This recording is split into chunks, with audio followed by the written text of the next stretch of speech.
Hello, everybody, and welcome back. We are here with the Industrialists. We have a few goals today. Let's quickly go over where we ended last time. Last time we were launching our PI. So let's have a look at what we got out of that PI. I also moved all of the ore over to this one character. So let's have a look at what we got here. So just from what we've done, if the game would respond,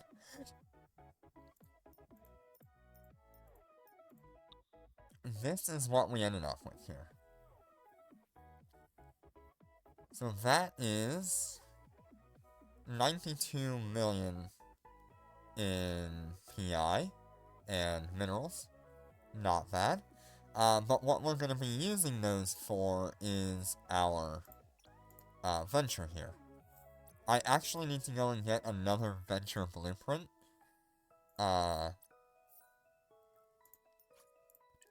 Because we have enough of everything else.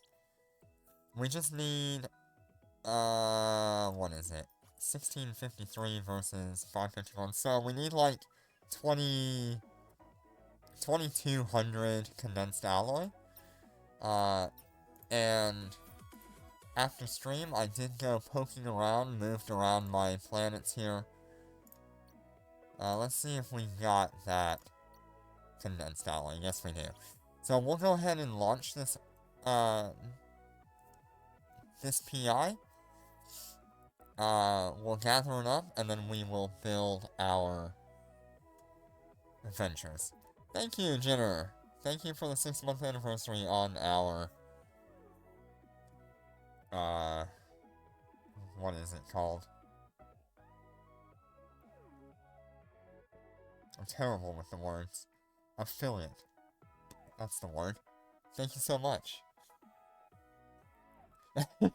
P.S. You are first, Snoopy is not. And thank you for the resub.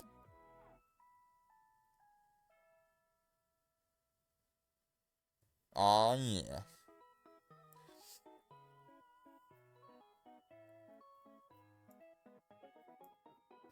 Yeah, so I'm pretty excited for today. Let's, see if we can get this stuff launched and go from there. So there's about about 400. It's gonna take about a minute. So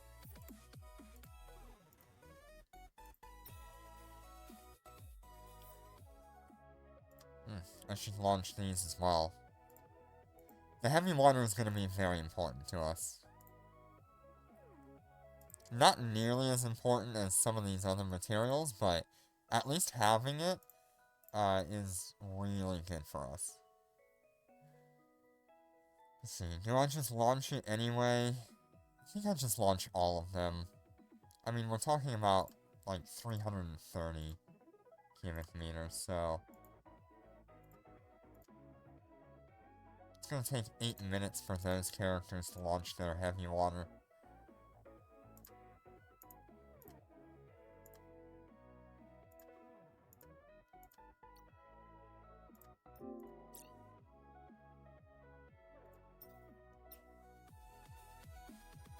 So our two goals today are going to be building 4 ventures, and we are going to look at getting our Concord Pass. What we really want to do is get up to the level 3, which could take a while today. But by getting level 3, that gives us the...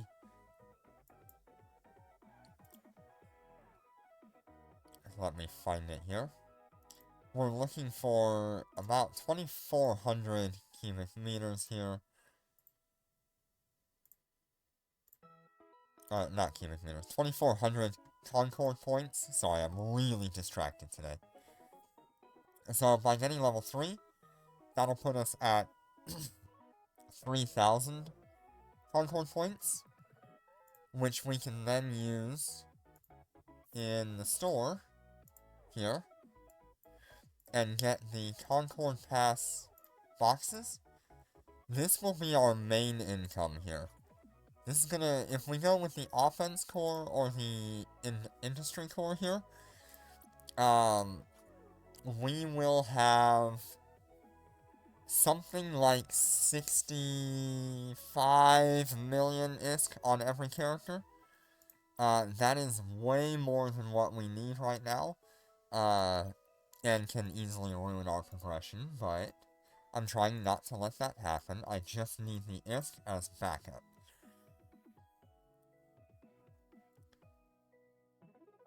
We need a lot of ISK in order to do industry and stuff, so using those boxes to fund our industry is going to be highly important. Okay, we did Advanced Tutorial 3 there. Tutorial 3, yep.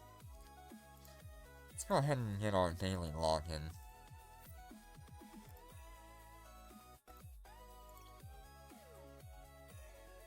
Ooh, what is this gonna give us? Ah, okay, it gives us a skin. Okay, not really important to me. We'll move on from that.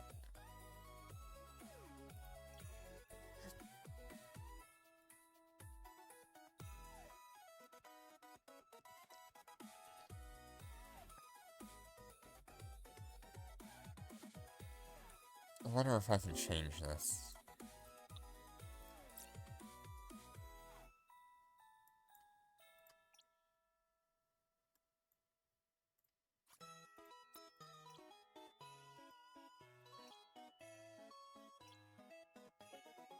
That really doesn't help.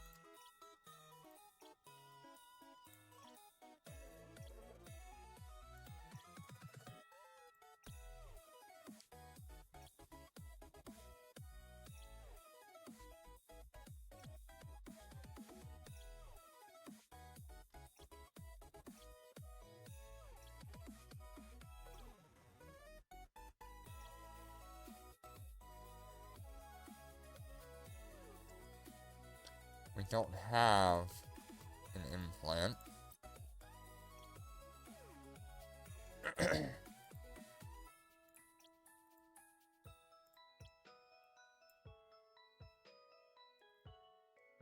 Right, we're not gonna fool around with that too much.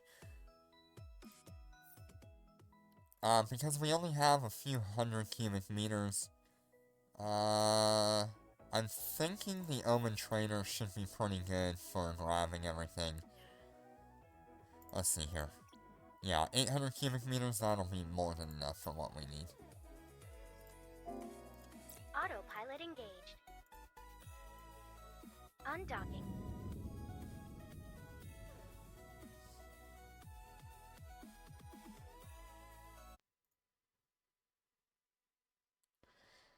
We are using this ship as our ship to grab PI. Warp drive active. Hey, what? Why aren't you in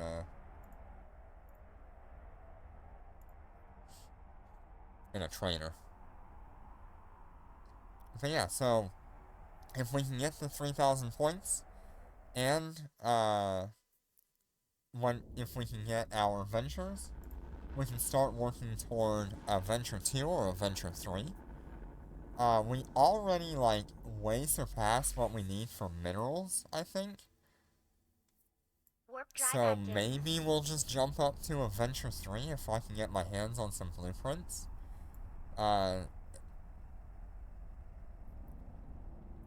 It's a little unfortunate that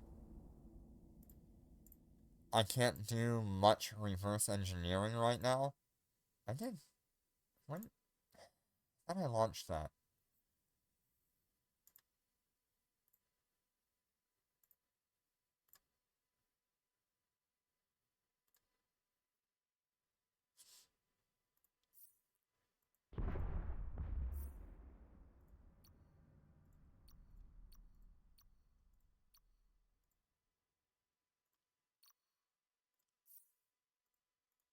Autopilot engaged. See, if we want to go for the Warp drive Venture active. 3, we have to completely change our planets around. And I'm not so sure I want to do that right now.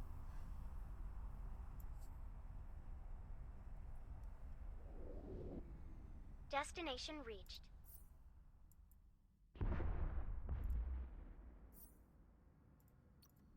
Okay, so this is going to take a little while to get out there. Autopilot engaged. Warp drive active.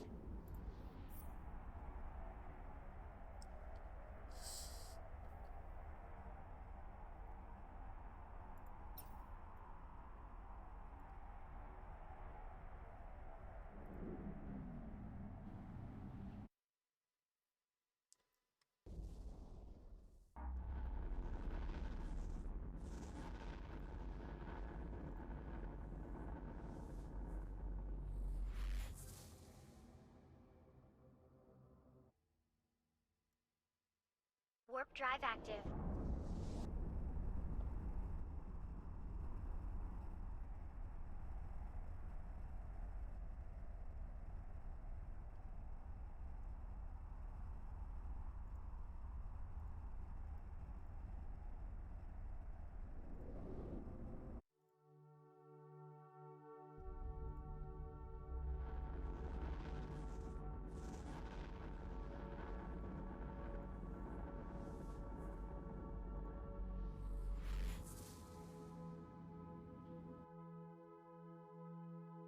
Warp drive active.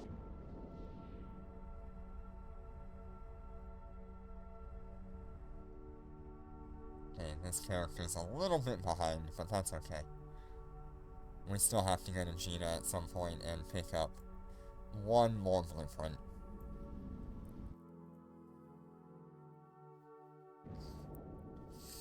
I am not currently reverse engineering any blueprints, but I believe we will have to at some point. Warp drive active.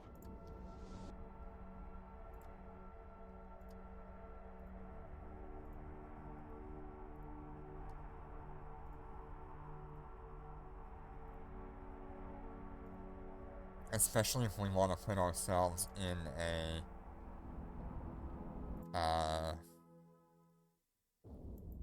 retriever.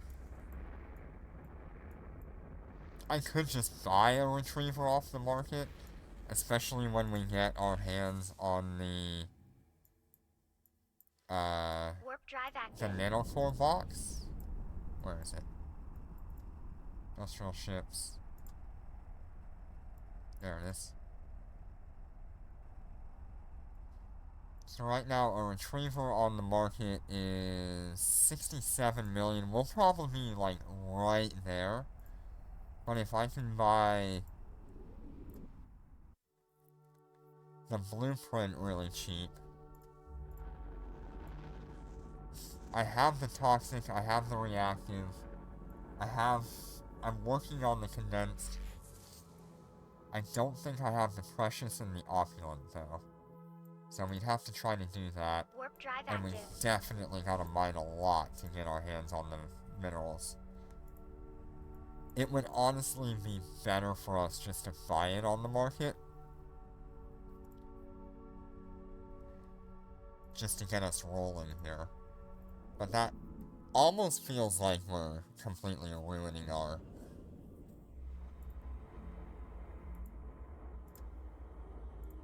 progression by doing that.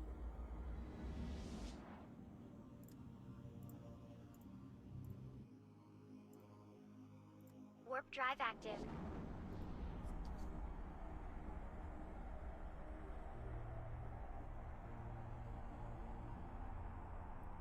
Destination reached.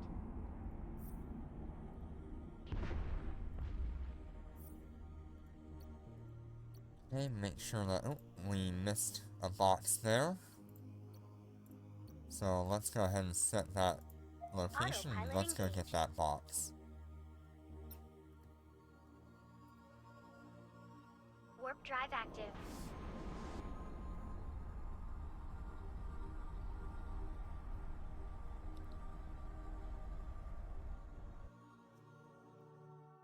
has this one finished up? Nope, that one is still going. It's probably soon, though. Yeah, 2 minutes. Warp See, drive what active. was that worth? That was only 1 day of PI. Actually, I think it was 2 days of PI. In the trainer here. So we got about 4 million there, 4.8 million there.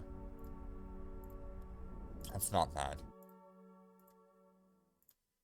Fuel is gonna be a pretty easy thing to get quickly.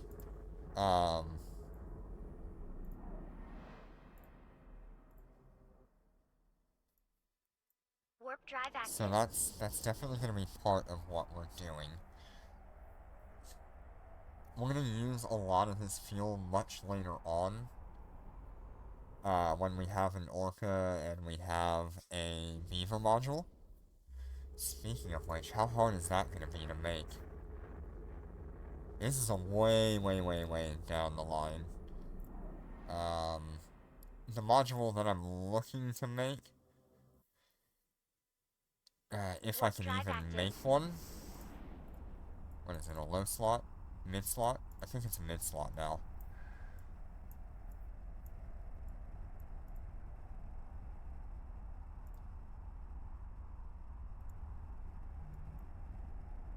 Destination reached.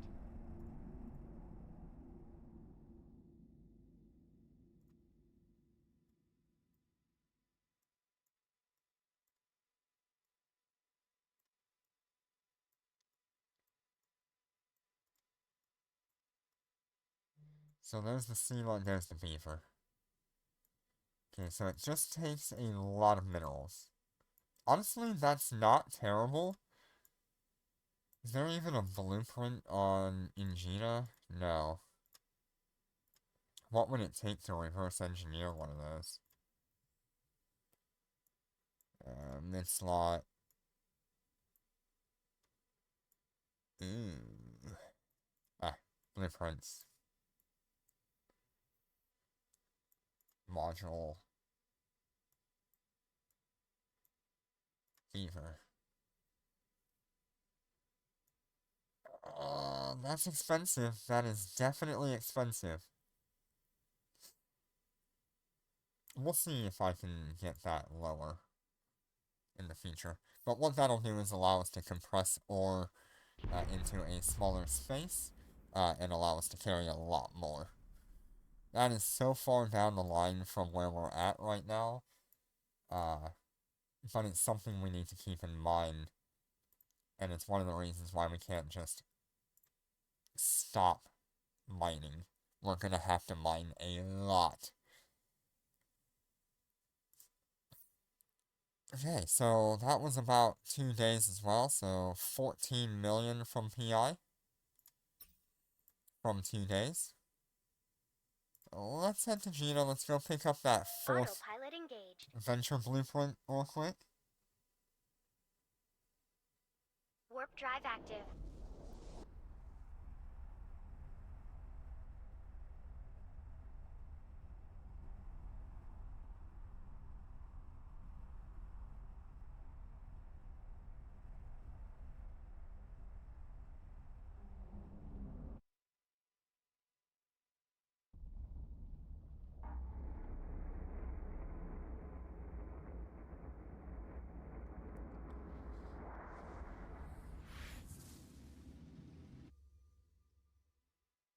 I should...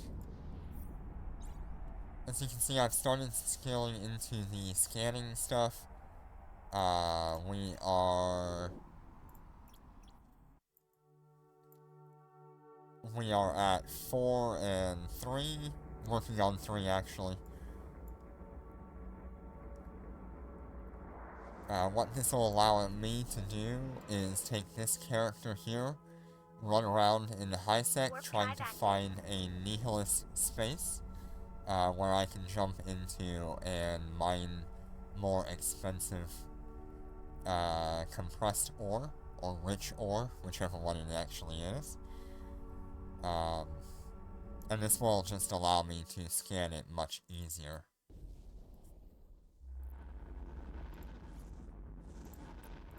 In order to do that, I am gonna need a ship for that. Let's see what we've got.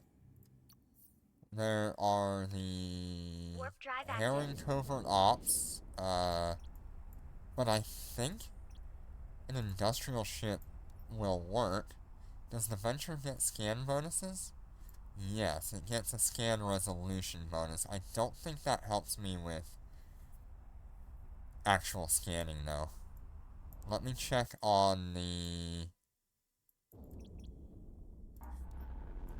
pacifier here. Because this one has a...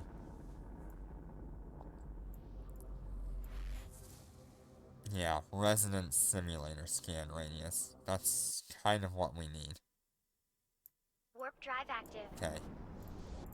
So, it won't really help us to be flying around in a Venture doing that. Maybe in, like, a Heron? Maybe?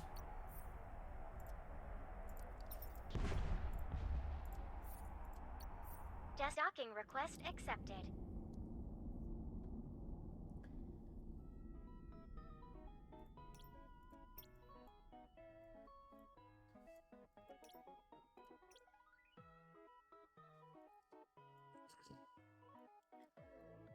Industry blueprint. Here we are. Okay. Retriever Venture.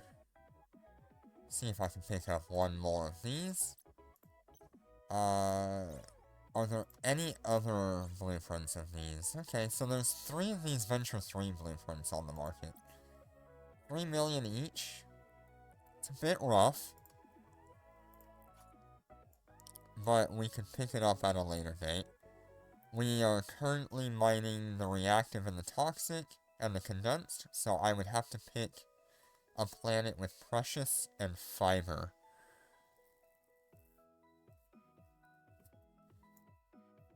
In order to make this. Now, is that the same stuff as what's used on a retriever? Precious? Yeah, for the most part, yes, except for we need opulent instead of fiber. Okay. How much is the... How much are these? 900,000 each? I'd really like to get 4 of these, but I can only buy 3. Maybe I'll wait long enough to...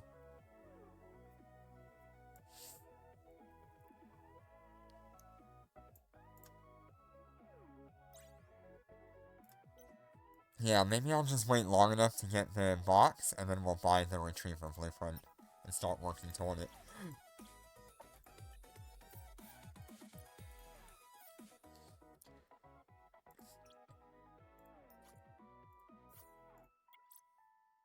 Venture blueprints are an item that is seeded on the market, so if I was to go back there, and I can show you what I mean by seeded on the market.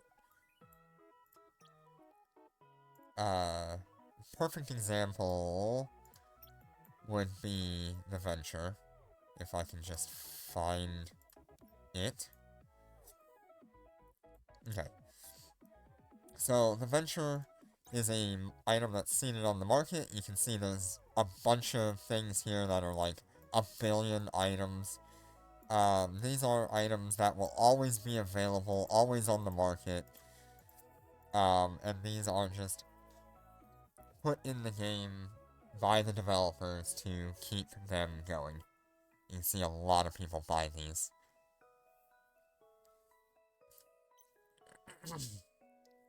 Now, if we go to something like the Venture 2, there's none on sale.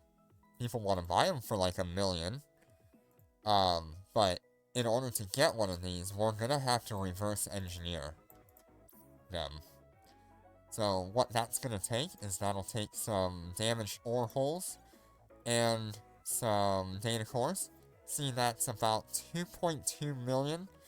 You cannot make the reverse engineering more efficient unless you're out in nullsec. But what you can do is get a better success rate and a better engineering time. So each of these reverse engineerings that we do has a pretty low chance of failing currently. If I was to put all three of these damaged ore holes in here, you would see it at like 75% or something like that. 69%. With all three. However, if we were to get the skills, it would go up quite significantly. 2 million's not bad to try to get our hands on it.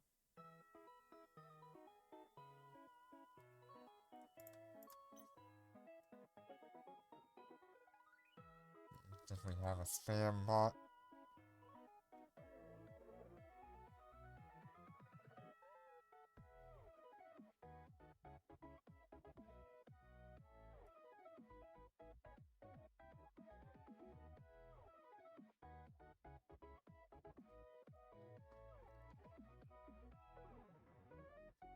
What would it take for us to reverse engineer a Venture 3 blueprint? So the cost of it here is 3 million. What is it here? 3.7. So it is actually more efficient for us to just buy it off of the market. Unless we can get our hands on the damaged ore holes ourselves. Which we can do if we're willing to take the Gnosis or this, what is this ship? The Omen? We can take the Gnosis or the Omen into low-sec and do some anomalies out there. We would have to be able to do the mediums and the larges out there,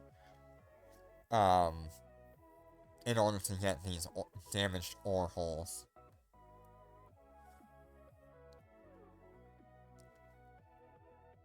Because buying them off of the market is kinda crazy.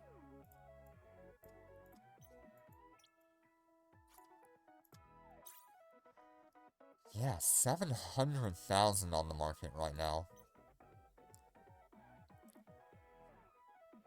It would be a lot cheaper if we could just farm a couple of anomalies and get them ourselves. But as it currently stands, buying them off the market is going to be super cheap comparatively. And I expect the same to be for the Retriever. You'll see here 900,000. There's no way we reverse engineer something like this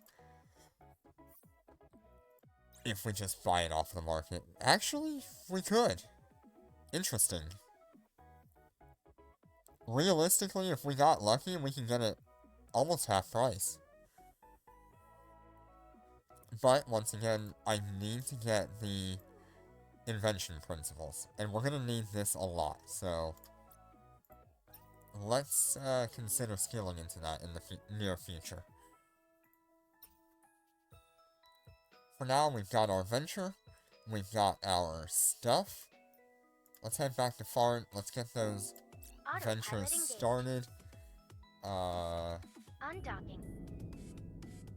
And we'll wait just long enough to get our ventures, get them fitted, and have some fun. The Venture is going to be a nice upgrade over our current ship, which is the Venture Trainer. Let me go to the ship tree, and we'll do a comparison here. And that's Interbus. I don't want Interbus, I want ore.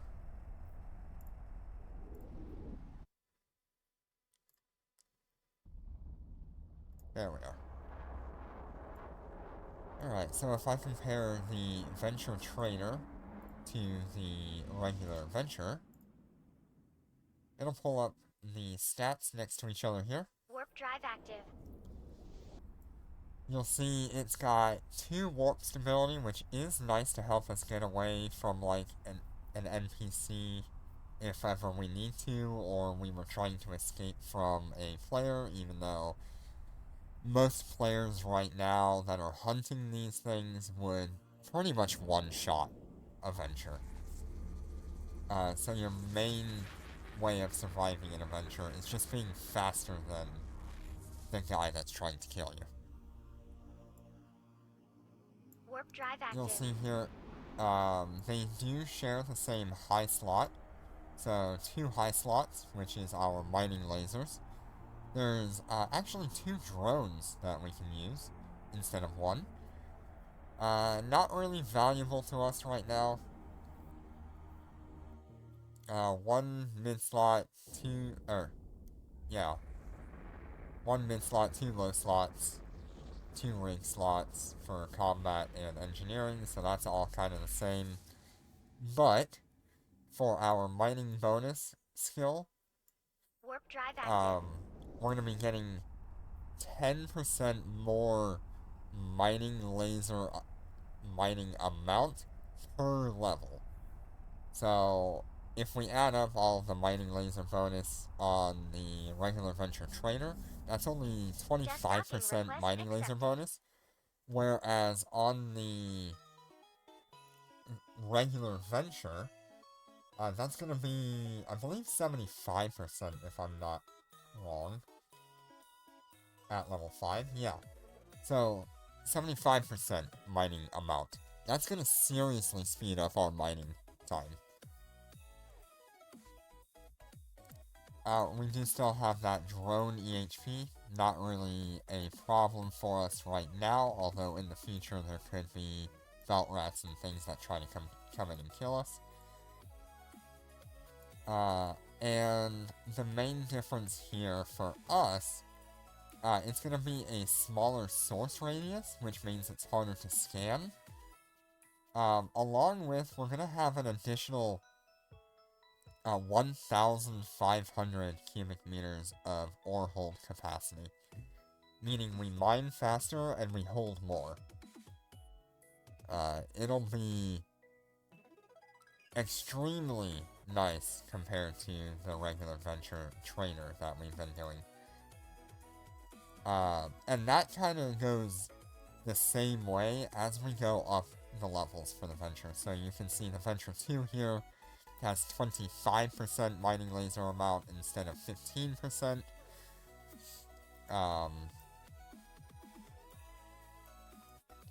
And it's got 6,000 cubic meters of ore hold, so that's an additional 2,000 cubic meters over what the venture has.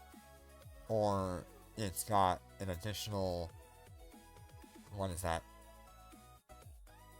3,500 cubic meters more than what the venture trainer has. It's also a little bit smaller as well. So as you go up the tiers here, it definitely gets a lot better. Our goal would be to get ourselves into, like, Adventure 4 or Adventure Covert Ops. Both of them would be very valuable to us. Especially the Adventure Covert Ops, because we could use that to go into Kavela with a 4-man fleet, mine up some minerals and stuff, and then jump out. Cloak up if we needed to.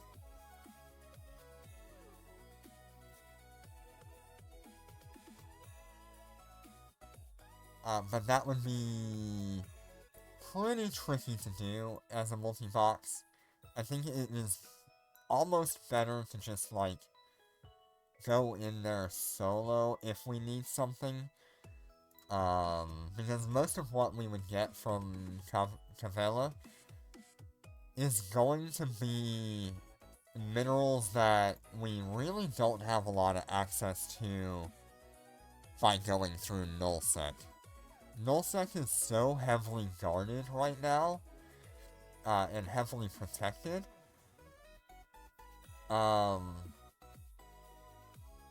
that having like a covert op ship would just be really good. Especially if we can get in and out of Kevela, even though it's going to be a little bit expensive to do so.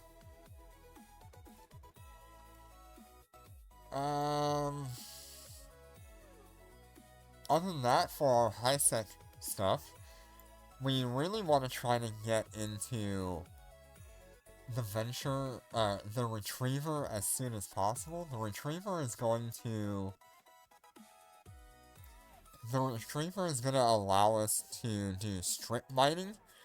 Strip mining is different from the current mining we're doing, where we're just doing regular mining, where we have a laser that targets a rock, and that is the only thing it mines. Strip mining is a different beast altogether. It is a mining laser that when you activate it will randomly target rocks around you, and mine those without you having to lock it up or target it. Highly valuable for very quick mining operations. But the downside to it is you're not going to be able to target a mineral if that's what you're looking for.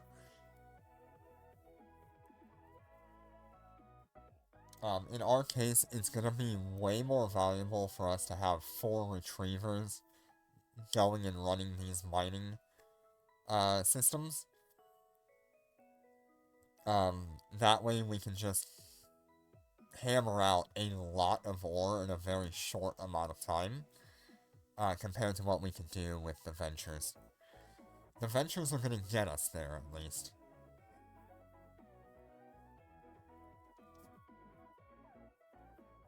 And I'm really considering whether or not I want to just jump from the venture to the retriever.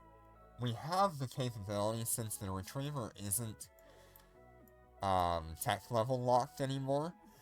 It is locked behind Omega though. So if you do not have Omega status, you cannot fly a retriever.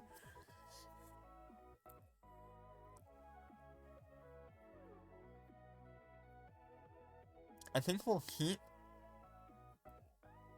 go for the retriever, the ventures for our sort of nihilist space mining, and then we'll do the retriever for our mining in high sec.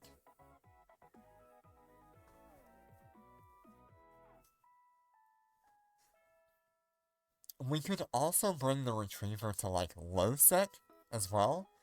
Get some gas out there. That would not be a bad idea, but I do need to fit it so that way if anybody comes in, we can just instant warp out. It's going to be very important to us.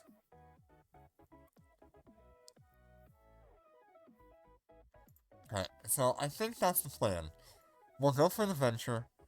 We'll try to get our hands on the retriever as soon as possible, even though I know that's a lot of minerals to try to get.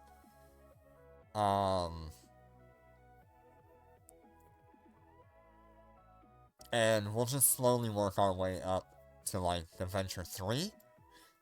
And with the Venture 3, we can do, like, Nihilus or Low-Sec and stuff if we need, or we can take the Retriever out to Low-Sec. I think that would be the best idea. Right, so this will be the first time you're seeing me doing any sort of, like, manufacturing or anything. There's 2 ways of doing, manufacturing. Some people prefer to manufacture in large quantity all at once. And what that would do is it'll take us 30 minutes to make all 4 ventures. However, if we want to do 2, which will take us 15 minutes, and then we put another 2 on a different manufacturing slot, that'll mean we can make all 4 in 15 minutes. very, very productive if we do it that way. If we just want to do one on each slot we have, and we do have 3 slots available, that's only 7 minutes to make one. I think what I want to do is 2 and 2. And we'll just take the venture traders out mining in the meantime. So you'll see here it requires a bunch of a bunch of planetary materials here. The right side is the total materials needed to make however many you want. So if I change that to 4, you'll see these numbers actually adjust to show how much you need. In this case, I'm making 2 and 2. We already have a vast majority of this, so pretty happy there. And with our venture traders, we were able to get more than enough mineral to get these done. With 4 of them, it's gonna take 105,000 trit. Not bad. But we really need to get into some better ships, so we can mine a lot faster. Alright, so it will require you to have a blueprint and the materials listed. It will also require some ISK to get started. If you get skills into manufacturing, that will help you reduce the cost of everything here, and the material cost as well. Very important that we do that in the near future, because we are going to be building a lot of industrial ships.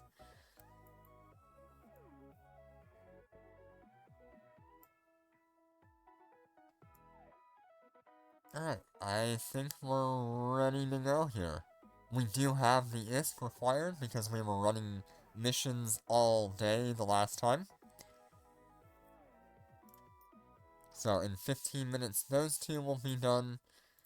If you ever want to look at industry in a different panel, this will show how many slots you have available. The right side is for reverse engineering, that's for making blueprints. And the left side is for making the items themselves. So you can select what you need, select how many you want, make sure you have the materials to actually complete the job, and hit start. Decryptors are a whole nother thing entirely. Decryptors can be used to reduce the material efficiency, or reduce how much materials you need, reduce the time it takes, increase the material amount to get an extra item out of it, and sometimes that's very valuable. But very, very often it is not worth doing a decryptor unless it's a high value item.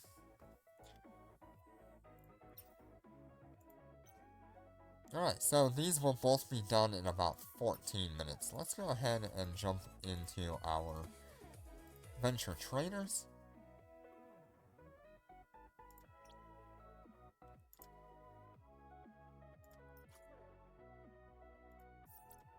Nope, that is not a venture trader.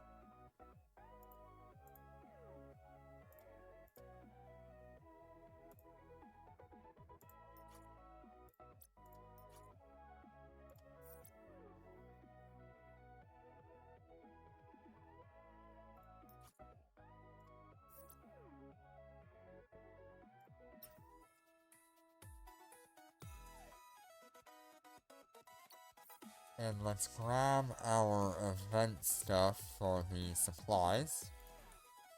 Oh, and our growth fund on that one character.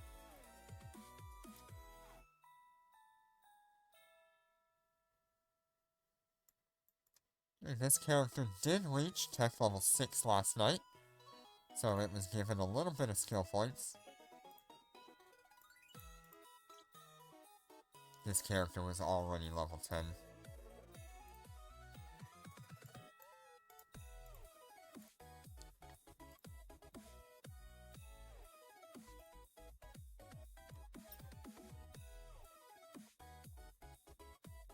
Let's see what we're currently skilling into.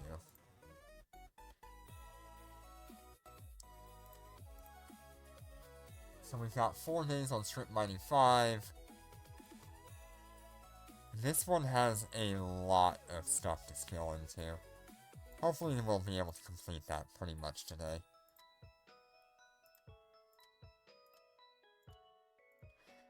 Speaking of how we get our Concord points, I will show you the missions that I am running on all of them.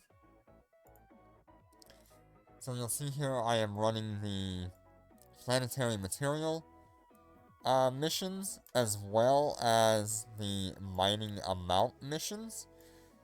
These will take a really long time in our current setting. However, as we get better ships, this will become significantly easier.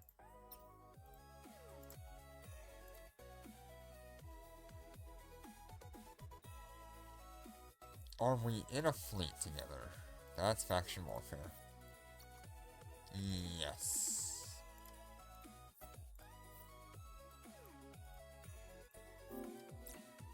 Okay, we are all in a squad. Undocking.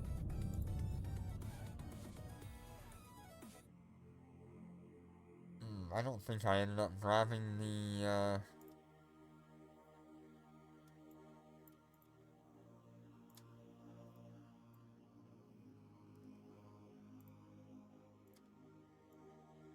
Give me a minute. Docking request accepted. I did not grab the PI that I launched on this character. Did I? Okay, let me just check, make sure I did. No, I did not. Both of these are still available. Okay, let's go grab that PI real quick before I forget about it.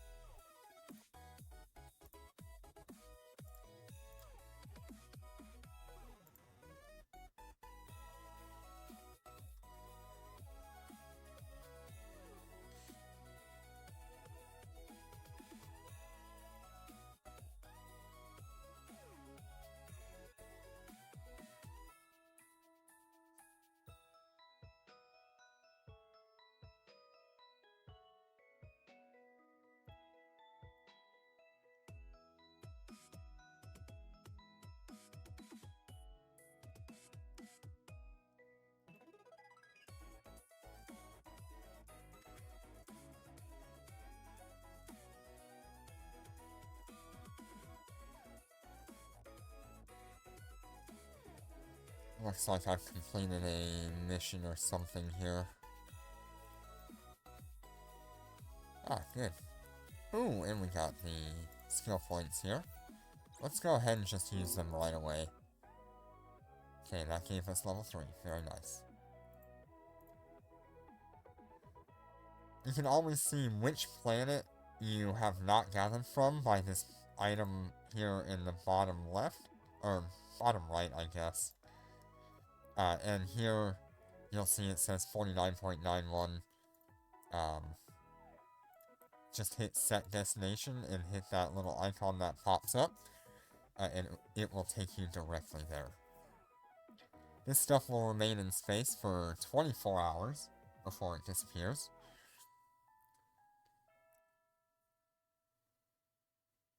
Although in a 0.5 system, I believe it's only a few hours.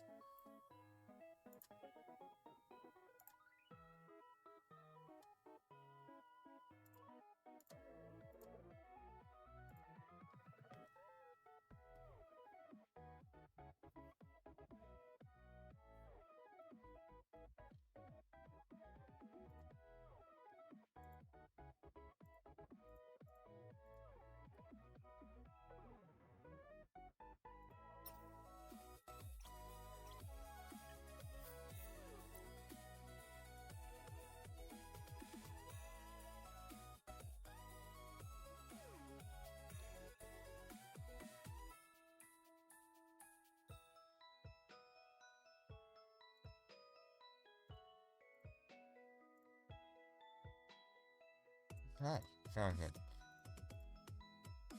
Alright, back into the venture traders. Yep, this music is only in station. Everywhere else, it is just the normal Eve music. Undocking.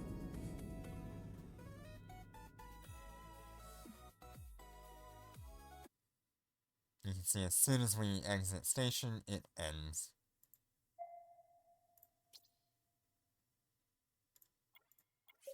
Fleet Okay. warp. Okay, we're gonna fleet warp our group, and off we Warp go. drive active.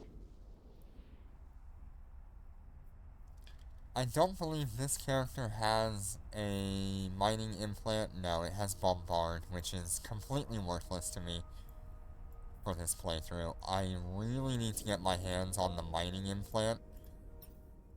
So if we can find a time where that's actually valuable to us. Ugh.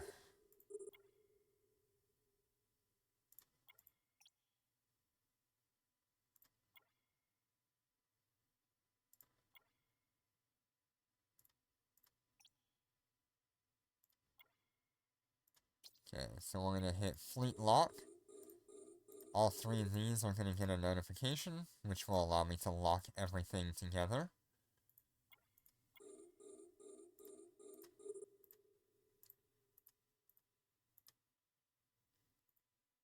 And we are going to Fleet Approach. Fleet approach.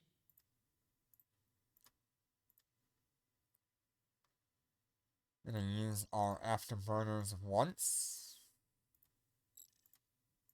That'll get us within range.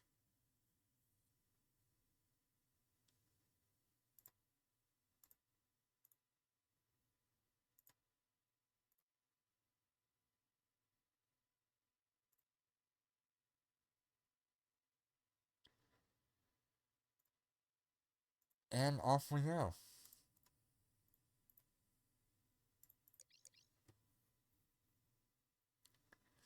Mining we are.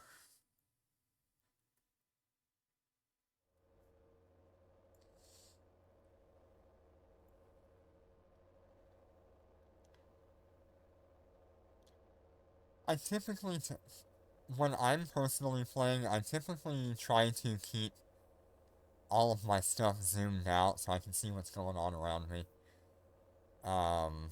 However, for your sake, I'm gonna make sure that I have at least one character, zoomed in so you can see the pretty ship that we are in. Although right now it looks a little bit, flat. See if I can turn, it's on high. I can't really go much higher than that when I am multi-boxing like this. We're seeming to get an average about 25 to 20, yeah, about 25 FPS. Sometimes it ramps up to about 30.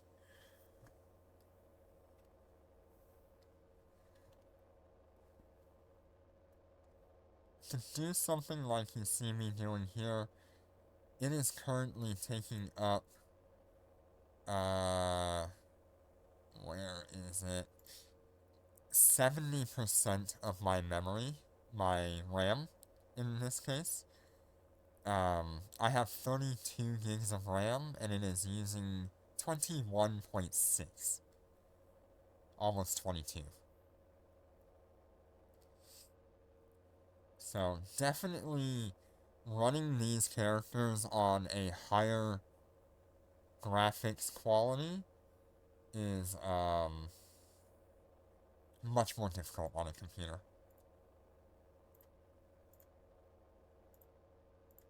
Not sure what that guy's doing, but he is absolutely yeeting for that rock.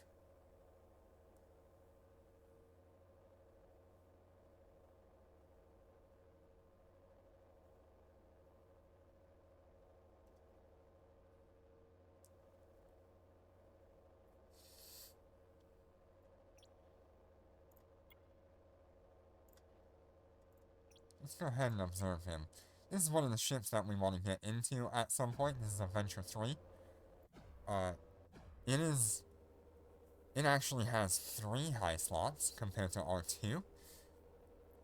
So it's getting an additional 50% more mining than what we would be doing anyway. Just from having the extra turret. However, we will be there soon. It also gets a lot better bonuses than we have.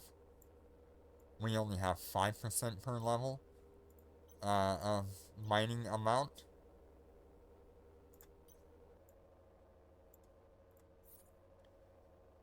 Let's see if I can find it in the ship tree here. Venture 3 is right here. It gets 20% per level compared to our 5% per level, so huge upgrade if we can get when we get there.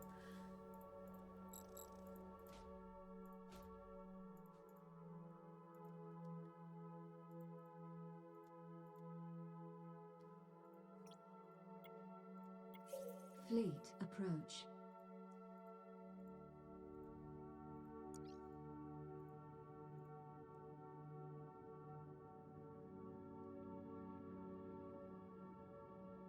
Yeah, we need to be within 18 kilometers, so we will turn our afterburner off here. And then we can turn off our engine now.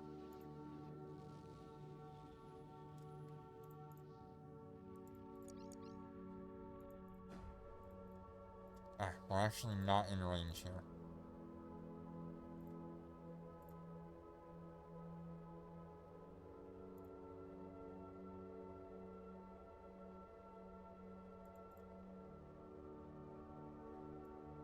Always good to have one screen at least zoomed out so you can get a general feel for the range you need to be for all of your characters.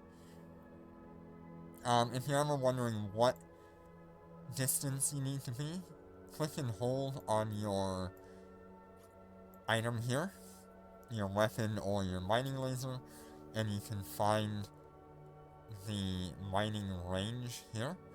Anything outside of this range you cannot mine, so always try to be within that. The next stat here is going to be our mining amount per cycle. So that is 67.5 cubic meters every 15 seconds, every 60 seconds.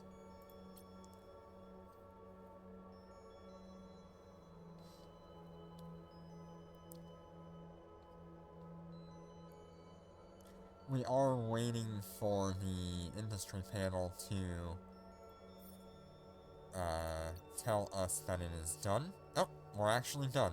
So after we mine out this rock, we'll go back and we'll get our upgraded ventures. We will have to send the ventures back and forth here.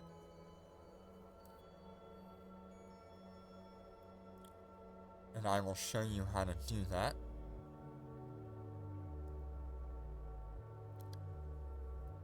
Currently, we do not have any sort of, like, corp hangar or anything like that.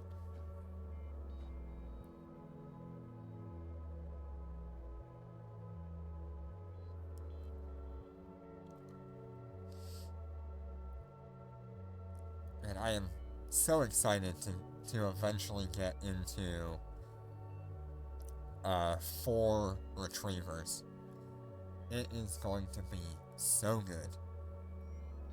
And you'll really get to see, like, the capabilities of multi-boxing when that happens.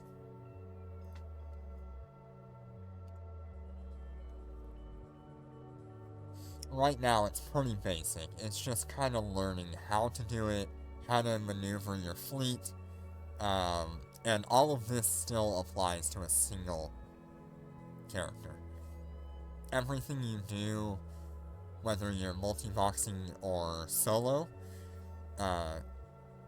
this can all be replicated both ways. Of course, the more characters you have, the more volume you're actually mining at any one time. So it does make it a little easier to... it does make it a little easier to build things for, like, your fleet, or build things to sell. Um, but even with a solo character, all it is just some extra time you have to put in. Hi Snoopy, how you doing today?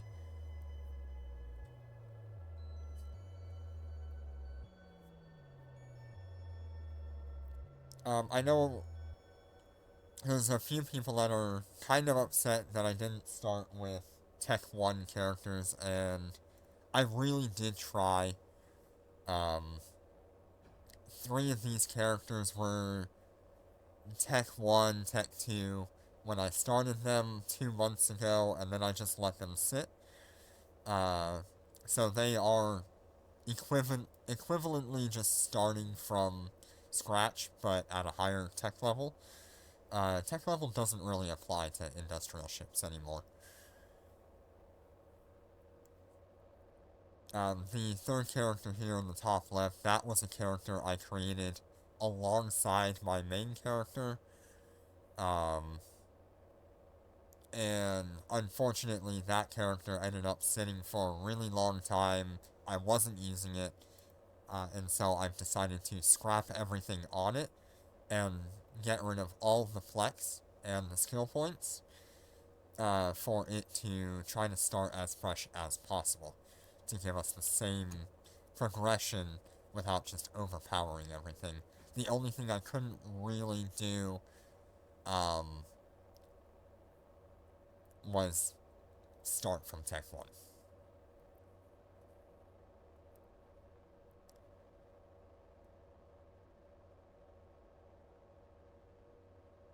If you are an industrialist, you're pretty much locked into having to have Omega.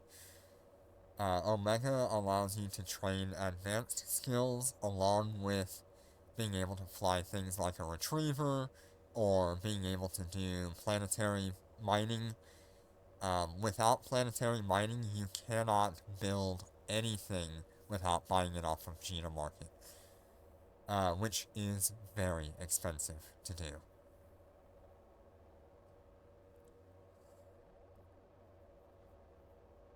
So if you are looking at doing industry, unfortunately, the only way you're going to be able to get into it really is by having that Omega.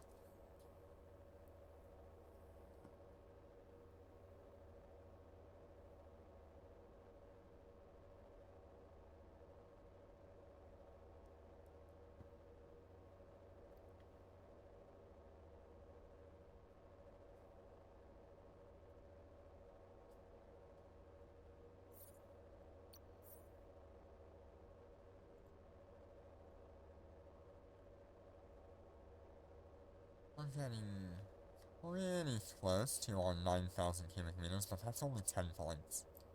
So it is gonna be a while. We're gonna have to mine pretty much 5,400 cubic meters in order to get 2 levels. Or at least like a level and a half today. I really need to get 2 levels today, so we have that ISK sitting on all the characters.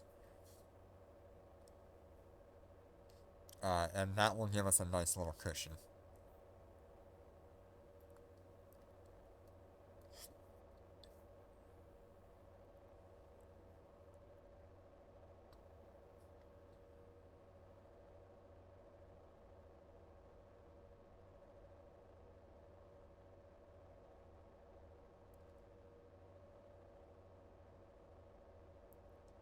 For right now, I am targeting higher value rocks for me.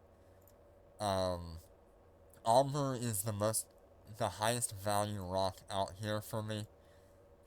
Especially because it gives me 3 of the 4 materials that I actually need. The other one out here that I need is Kernite or Plagioclase.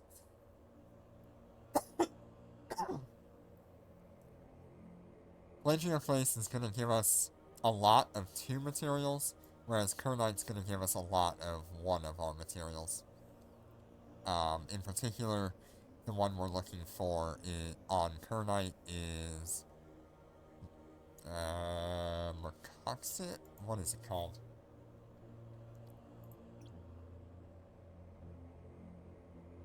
It is called Mexilon. So you'll see we can also get it from Plagioclase, the Mexilon. Here is Plagioclase. Gives us Trit, Pyrite, and Mexilon. Mexilon's quite a nice value, 43.65 when we reprocess 100 of them. Whereas Kernite's only gonna give us 216. That's why I target Kernite, but it's not always the best thing to target, especially if there's a lot more Plagioclase sitting around.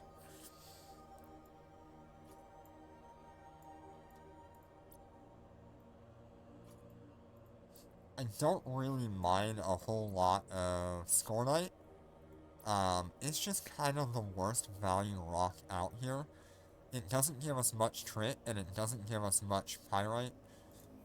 I would much rather be going for Veldspar if I need Trit, or I would be going for,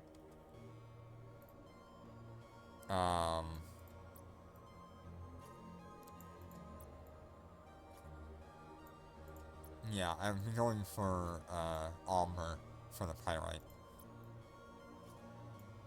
Pyrite is pretty good in this rock, but it isn't needed nearly as much as some of these other materials that I'm trying to gather.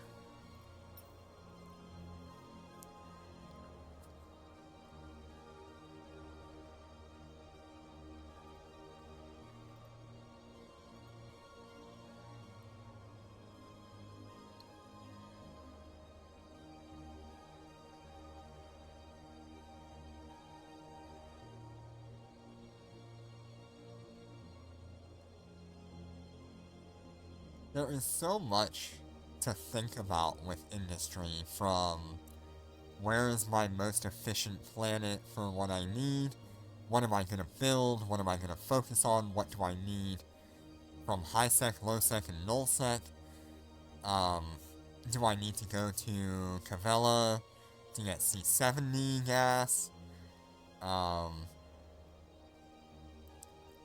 Industry is highly in-depth when it comes to the mechanics of the game and locations of items. And it can be very satisfying. It's very relaxing 90% of the time, and then 10% of the time you're shaking in your pants as 10 ships drop on you and kill you. Luckily we don't have that problem in high sec.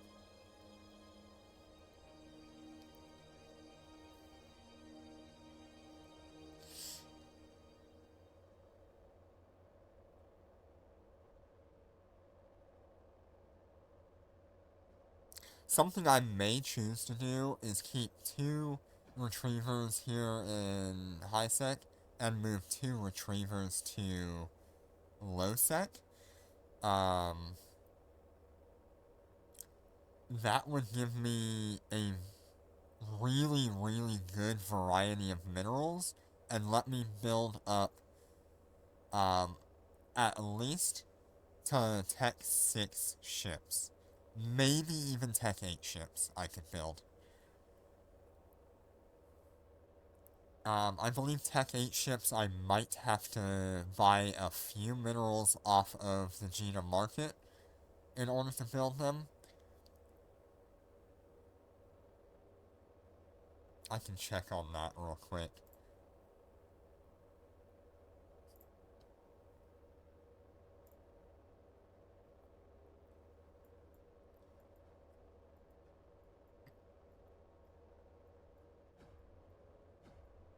That's Tech 7. Tech 8. Tech 8 ships we would probably build with the, the interceptors. Interceptors are highly used across all all areas of space due to their transport capabilities from nullsec to highsec, or vice versa. They can ignore bubbles, which makes them highly valuable. Planetary is gonna be fine. Megasite and Zydrine. What do I need for that? Distant. Can that be gotten at a minus 0.4? So, we can't make Tech 8 ships.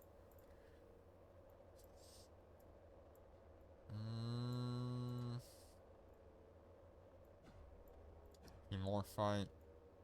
It's gonna be 0.2, so that is low sec. Noxium, huh? Okay, so maybe Tech 7 ships we can build. What would we build at Tech 7?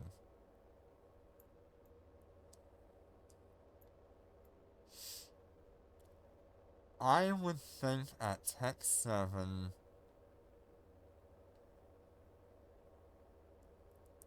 What would be a good ship to build? I don't really know.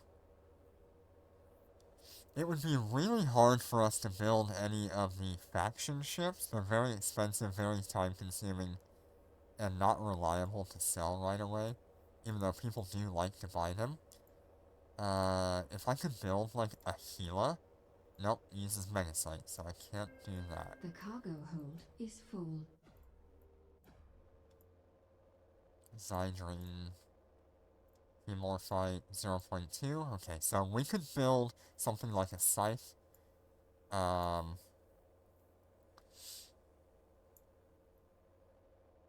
wonder if something like the Algos Assault. I don't know that people are flying these things anymore.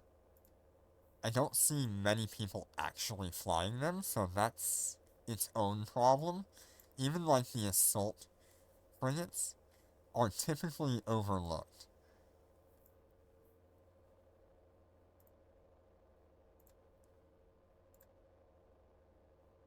$170, $150.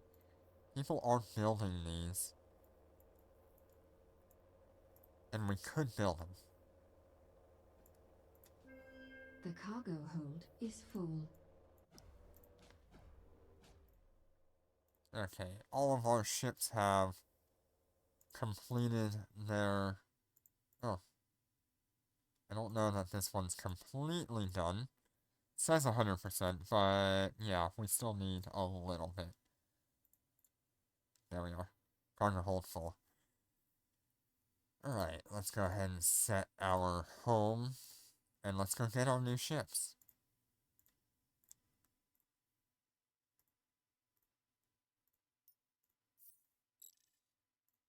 Autopilot engaged.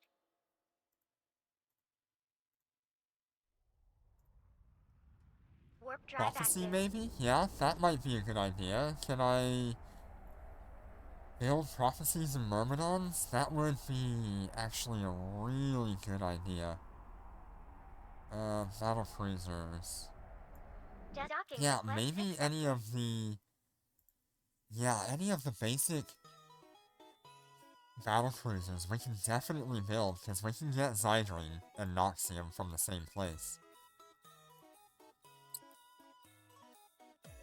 Yeah, maybe what we do is just look at building battle cruisers for the Tech 7 ships. Because that'll be about the max we can do without going out to nullsec. And without buying anything in Gina. Gina is very hindersome when it comes to your profits. Everything there is either a race to the lowest cost, which is good for an industrialist when it comes to, like, buying materials. However, when it comes to selling your items, you do not want to be selling your items at the lowest cost. So maybe it might be an interesting idea if we were to move our mining operation out to somewhere near Amar or Dodixie and try to sell out there, because everybody always goes to Gina. But that's the kicker about Eve Echoes. Gina is like the only place anything is ever sold. So I don't know if it's worth even trying to build and sell things in a different location, because typically it's just going to be completely overlooked.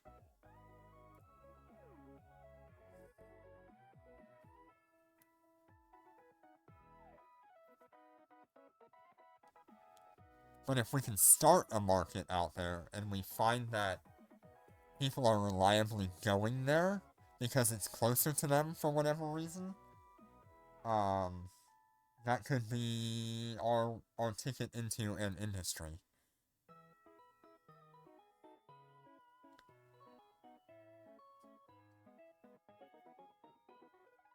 Yeah, this is live. Hi Rishi, how you doing today?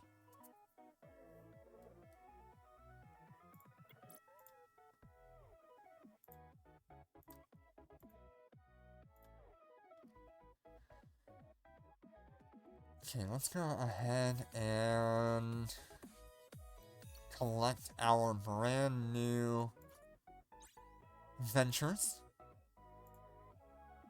I don't know what that is. I don't know what's going on there.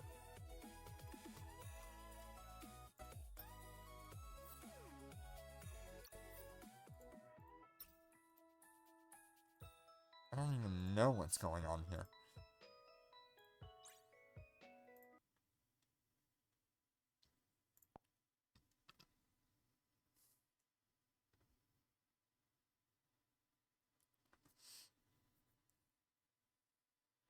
One of the weird little glitches that somehow I cause.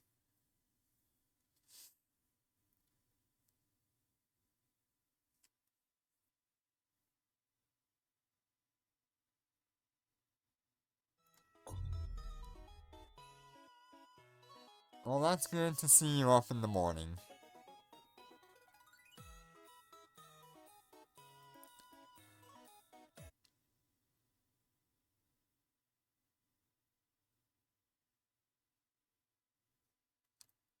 We're actually doing pretty good here. We've got a lot of good material. I'm pretty sure I want to put all of this fuel in the main character for now. Because that's where it's going to be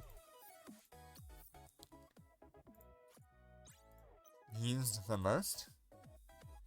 Alright. Let's see here. We're gonna send that, and that.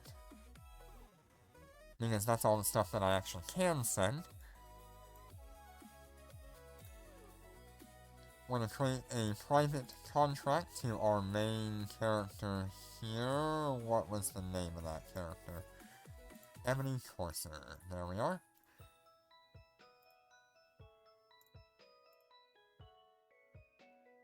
Yep, those are the 3 items that we can actually send. And down here, we're going to hit add item, and we're going to say venture.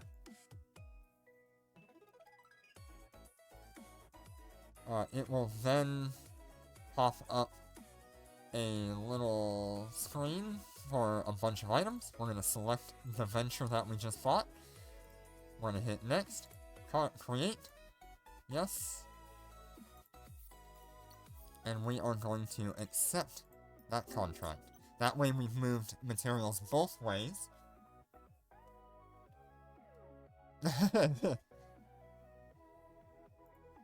I don't think I've heard Clash of Clans Christmas music. Is it good? And we're gonna do this 3 more times. I've only mined a little bit today. I've done... what is it, 10,000 cubic meters? For the total of all 4 characters right now.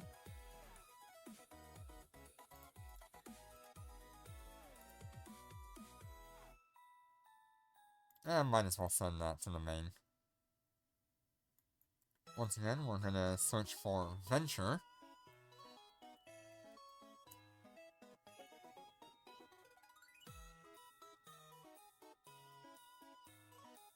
Nice. I like when developers go out of their way,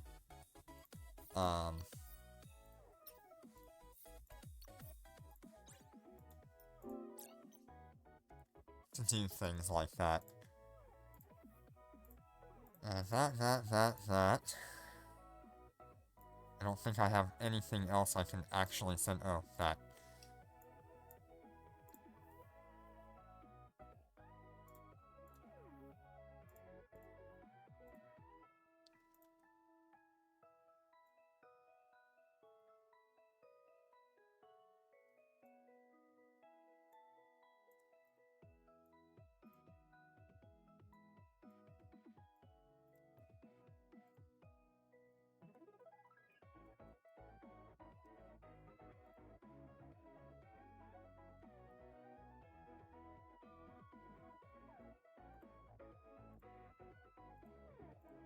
Right, and that should get us sorted out on the ventures. Let's go ahead and equip them.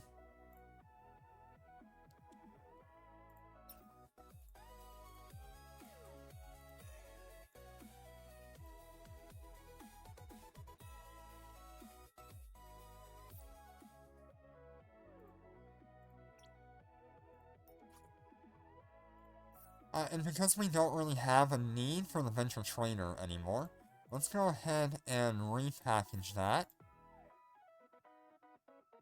So that way we can quickly move our items between the ships.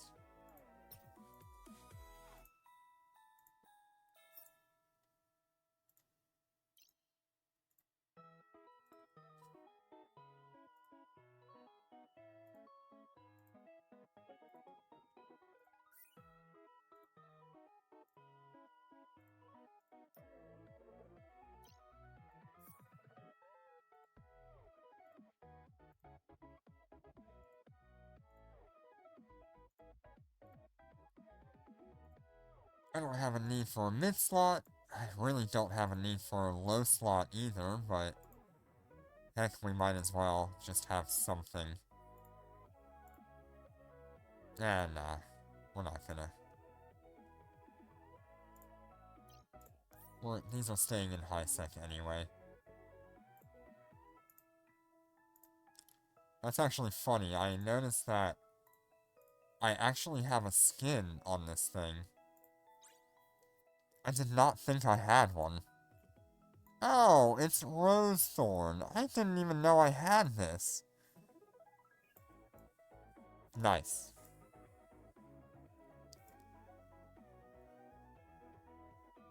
I had no idea I even had the Rosethorn skin. Cool, now we know which character is the main character. Alright, I'll be back in just a minute.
Alright, I am back.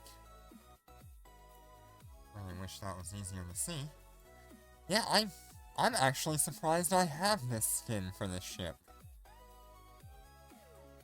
I really thought... You know, I vaguely remember when this skin came out. I bought, like, a bunch of them for a bunch of different ships. Namely the Scorpion is what I wanted it for. And I don't remember if I actually have that skin for the Scorpion. Yeah, I like the purple and gold. That's actually really nice. I believe this released with the first, Valentine's Day event. If I remember correctly. I could be wrong, but these skins did release a long time ago.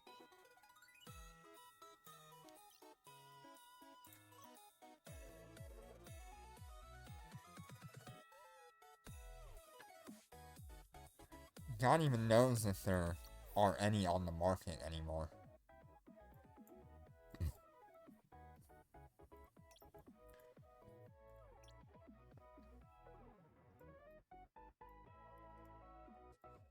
Let's see.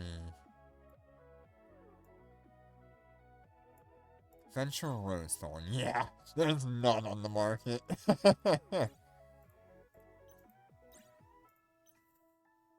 Ah, the Heartbreaker skin. That's such a good one.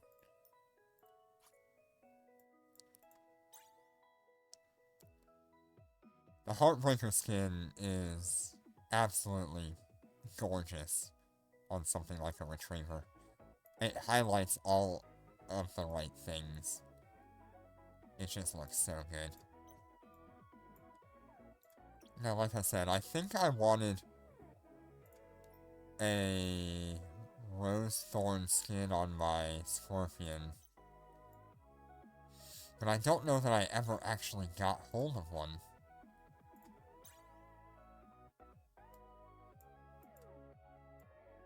Oh, I did! I did actually get hold of a Rose Thorn for the Scorpion. At some point. That actually makes me really happy.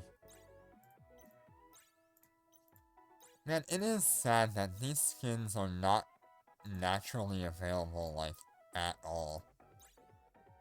Looks like some of the Dawn skins are still around. Late Night is one that I really liked. Look at that. This is the one that I really liked, but could never get a hold of. The purple into the pink just looks so good.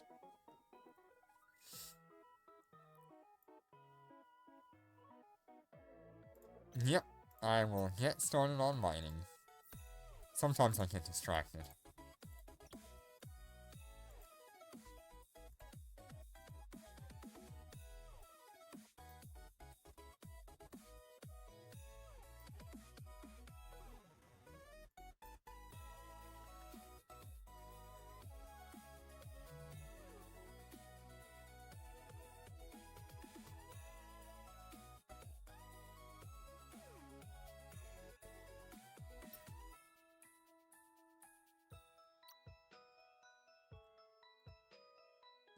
Undocking.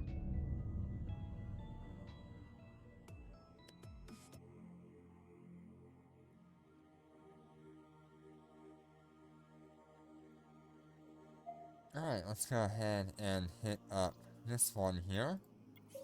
Fleet warp. You can see I like to keep all of my ships with the modules in the Warp same drive active. location as much as possible. That way I'm not, like, struggling to find where everything is. I know that every ship is identical, so I just go to the same location on every ship. Let's see, do we have any range increased? No, it is just the mining amount. Let's see, there we have 94.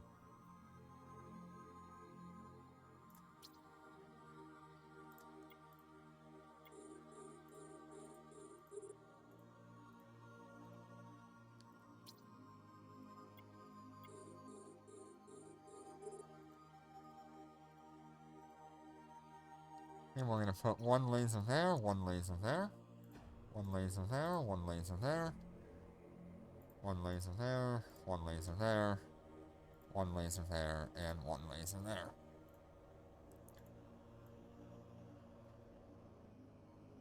You'll get to see kind of this formation here.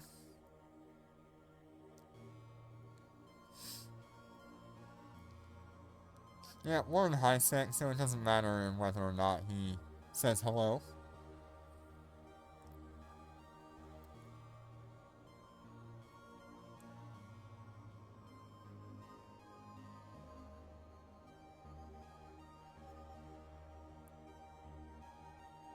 So, you'll notice with this ship, I am actually splitting my lasers onto multiple rocks because it's now going to take a lot more to fill this ore hold.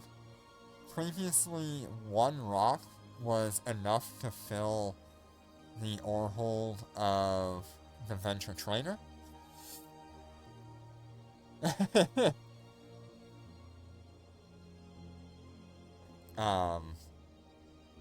But now it's going to take probably a rock and a half or so for each of these.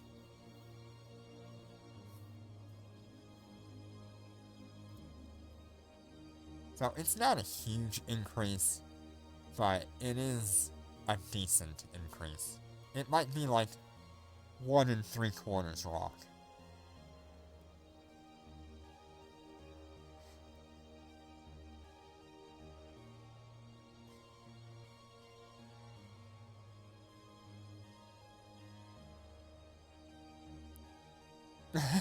No, don't steal my belts. I need them.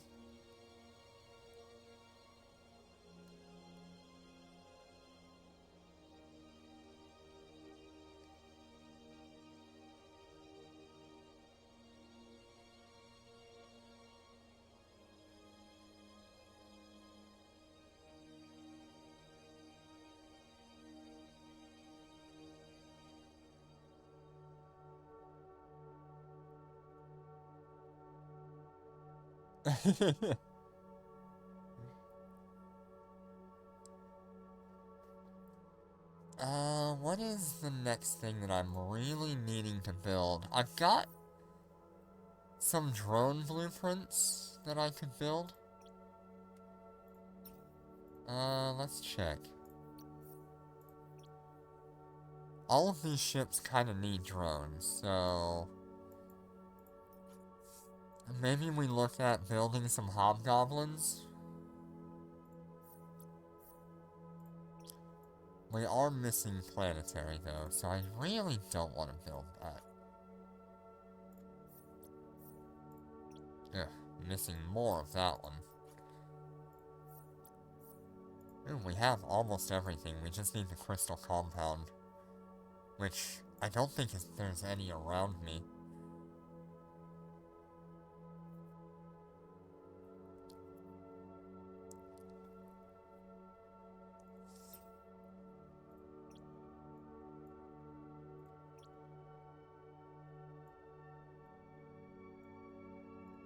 Let me think. So, the next thing we're going after... I really should just go for, like... the Venture 2 next. I have all of this PI. But what I really need... I think I have everything I need here. I'd probably have to get more condensed. But everything else should be fine.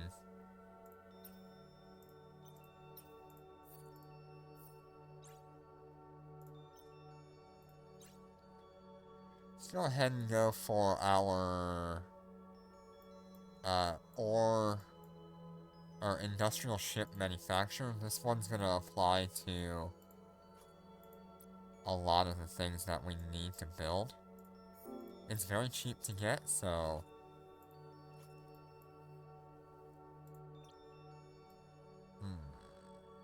I think I used my skill points.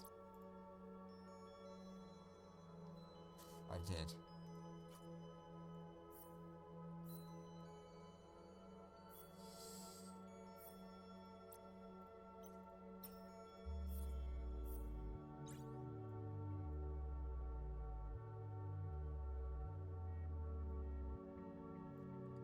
Yeah, we'll just start skilling into that so we can reduce the material amount needed.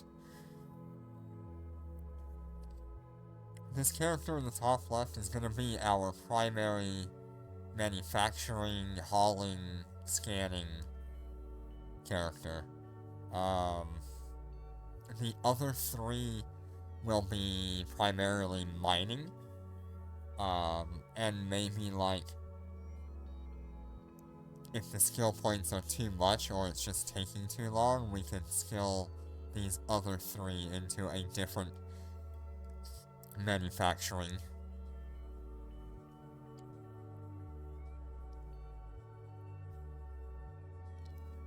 Yeah, I'm excited but also hesitant. I have definitely heard from the community that some of them are not very interested or excited, or that for them it's pretty much a useless update for them. And I get that each player has their own play style. Yeah, we do have 4 Melody Cobras ready for the battleship content.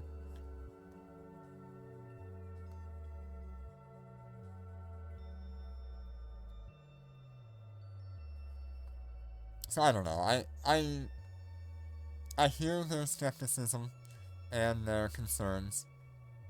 Me personally, I am really excited for the raid content coming. I do hope that it's more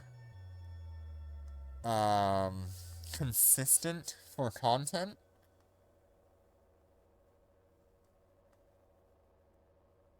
Because I'd like to go into these raid systems and not have to fight 100 people over like one anomaly. That would just be really bad. But if we're waiting for things to spawn, we can go to a station or we can go to a Stargate in that system, and we can fight the things that are on the station and the Stargate, because there will be enemies camping the station and the Stargates, which are going to be battleships and things. So it would be worth us actually doing that.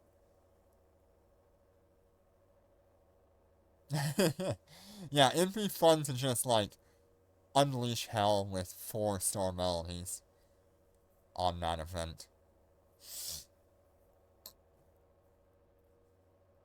I do wish we had 4 marshals, because that would just absolutely ruin the event for everybody.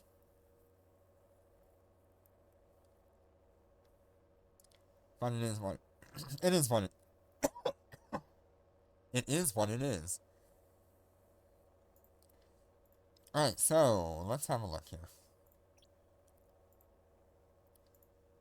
We're already at 38% of our ore hold. You can see we're mining the exact same amount currently. Not much ISK, but it is materials that I need, so we're just gonna go into it.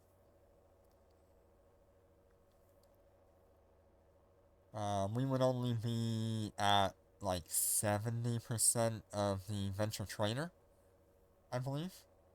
2,500, so probably more like 60% of the Venture Trainer.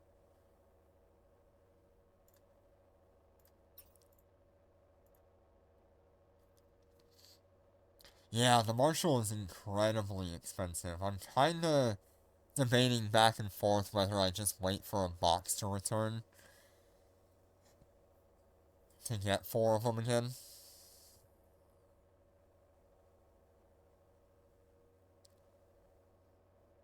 Because I do need them for high sec at some point. I'm kind of tired of having my Raven Strikers.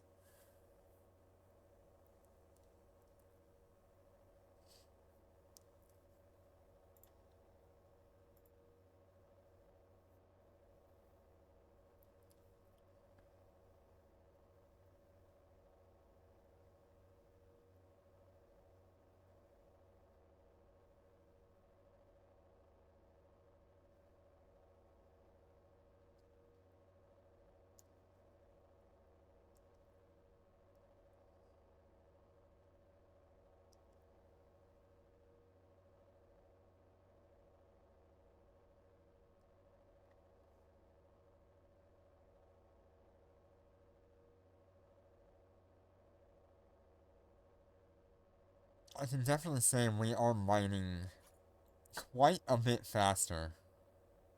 Because now we're at 94.5 with just Mark III miners. We could actually go up to Mark 5 miners.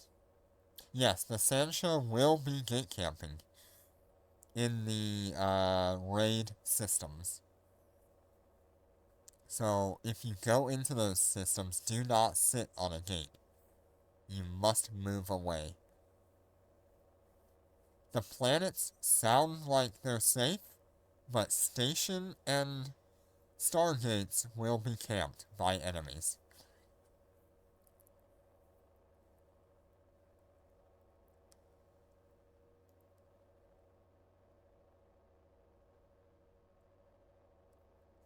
Planets will be the only safe spot as far as what the patch notes dictate.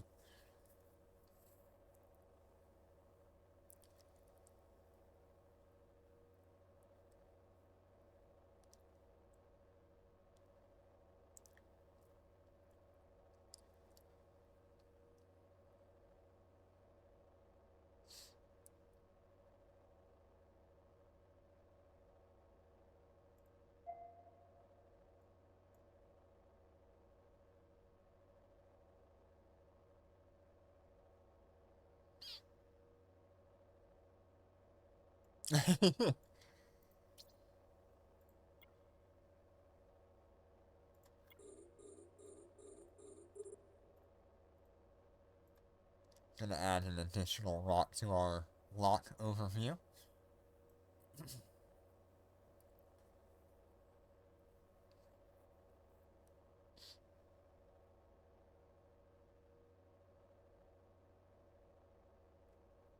Just in case these run out and we're still not done mining.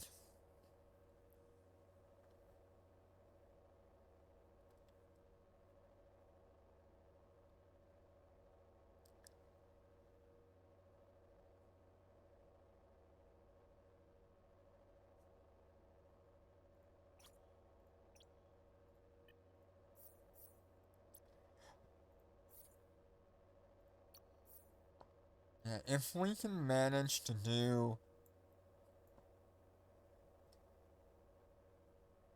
I doubt we could do 2 levels today. It's gonna take a lot.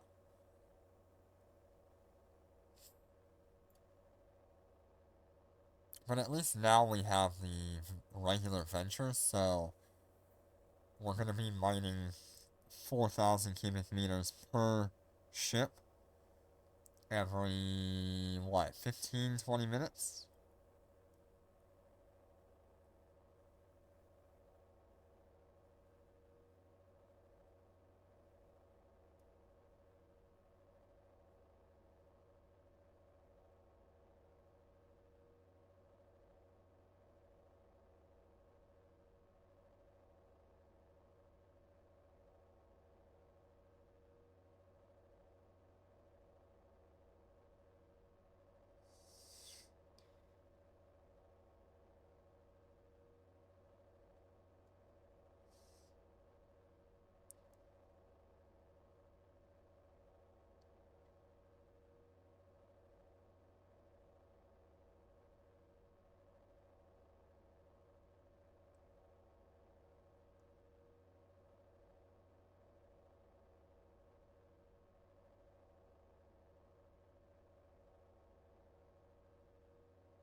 Right? Mining lasers have swapped over to the second asteroid here. Looks like that one forgot to change over. The rest of them are fine.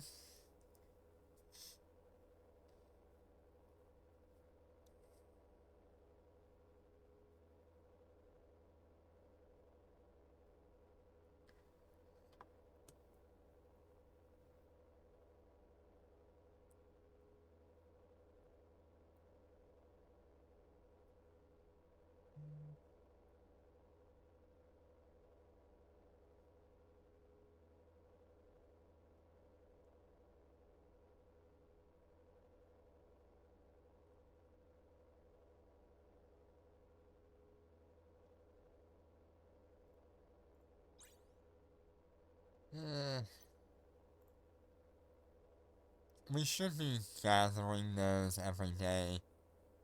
It will help us in the long run.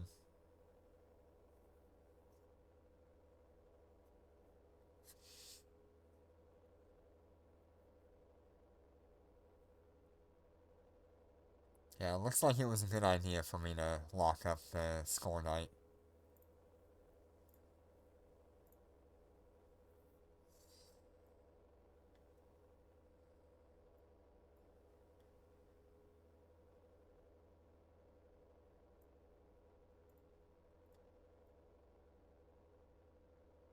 Just a bunch of mining lasers in space.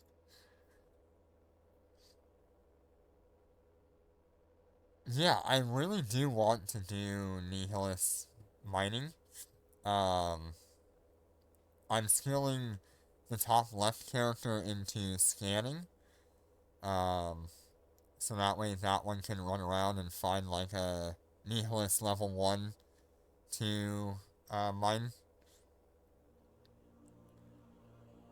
That'll be a lot better for us.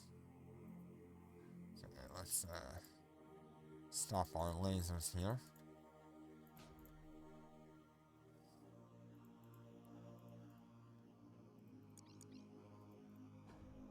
There we go. We may actually have to add another rock in our stuff here.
It is nice to have a break from all the combat and the stress of nullsec and things like that, and just sit in the high sec, hanging out with friends or your alts, and just mine away, have a good time.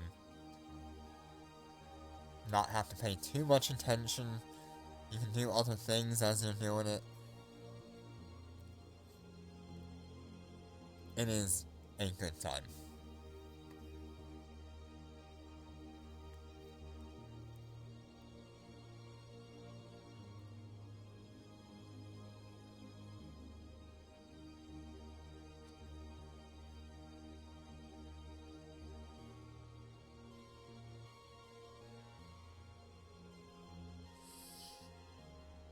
the large Sancha fleets. Yeah, they don't seem too bad. I wouldn't say the loot is nice for what I've gotten. I've been pretty unlucky.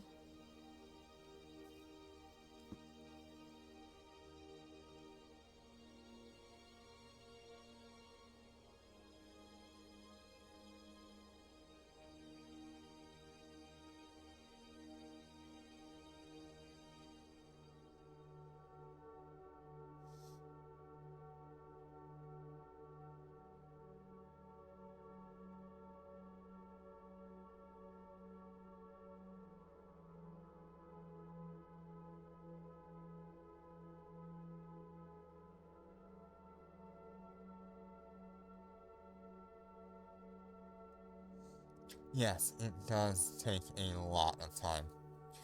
Mining is not something that's fast until you get into strip mining. Strip mining is very fast. When you move into something like a strip miner, you tend to forget just how hard normal mining is, or how time-consuming normal mining is.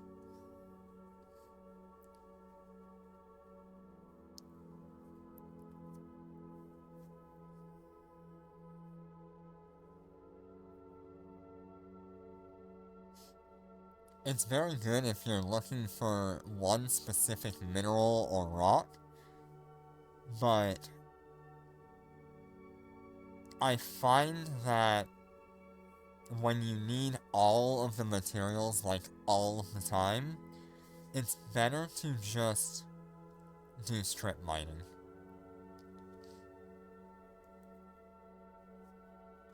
We'll go ahead and set our home here. The cargo hold is full. There we go. Probably full on all but one.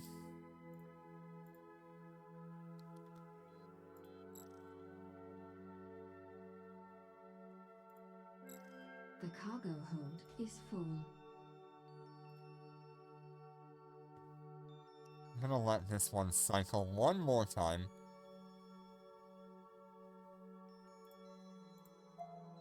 And these other three will start heading back.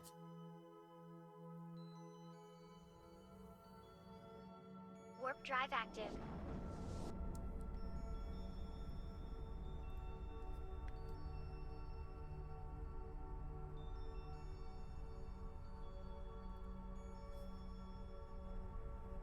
Destined docking request accepted.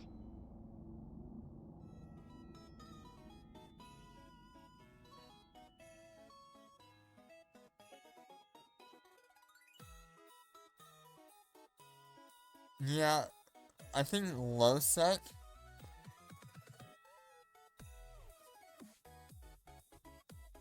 No, I still think the strip miners are better out there anyway. Just because you don't have to be locked onto something, you can just kind of sit there and then warp out when you're ready. I don't know, it's more just what do you need, or what are you looking for. If it's ISK, then you're gonna want standard mining to pick the most valuable item.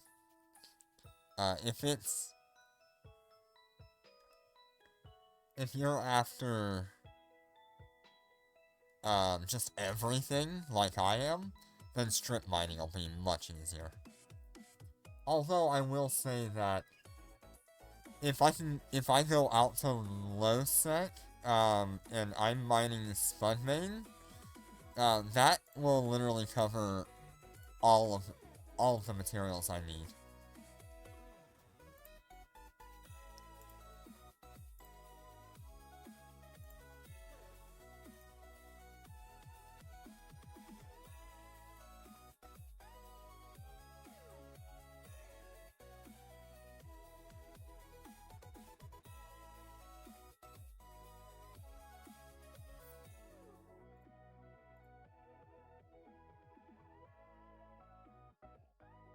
Alright, so we were able to mine a pretty decent amount there.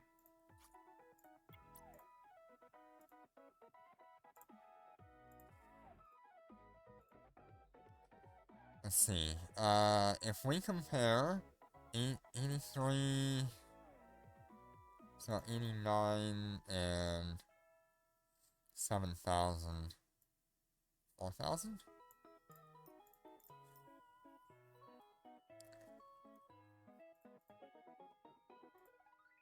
Is that right?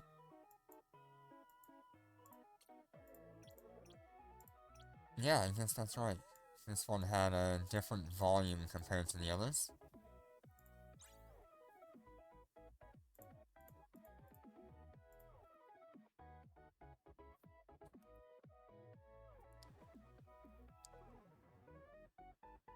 So this character in the bottom right has no reprocessing skills, whereas the character in the top left has a little bit. And you can tell how much difference in material it makes to have those skills. It is definitely good to have.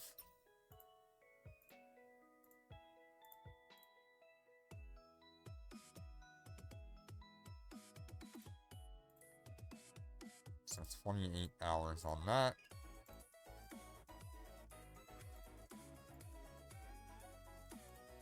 Okay.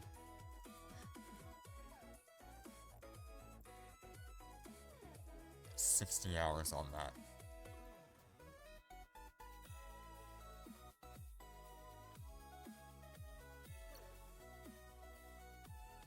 Alright, back to... Undocking. Let's do a little bit of a timer here. So, 9:20. So, from undock, Fleet warp.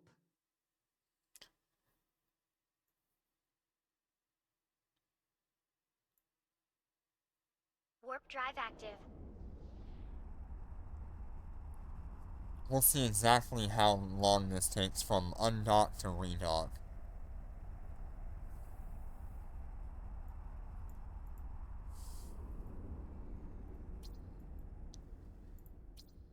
Yep.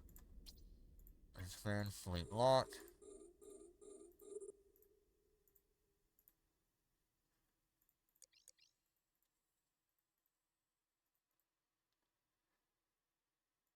Okay.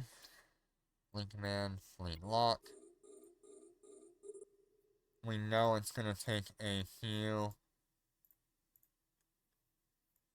like 3 rocks, so let's get the ones that will matter to us and are within range. Okay, there we go.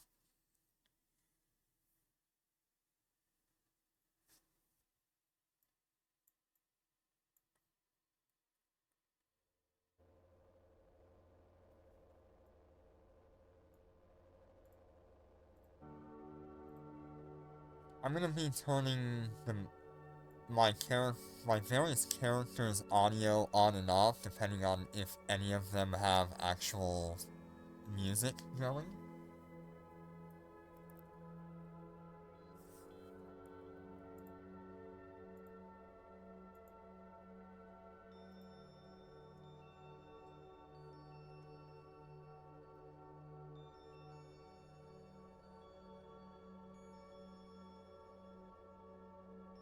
So between all 4 of these ships, we are mining at 94.5 cubic meters every 60 seconds.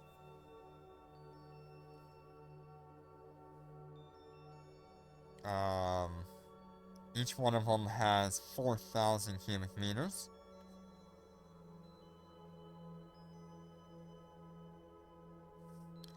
It was 94.5. That would take 42 cycles.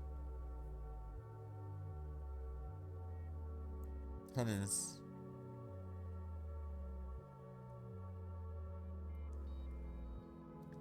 2,539. Is that right?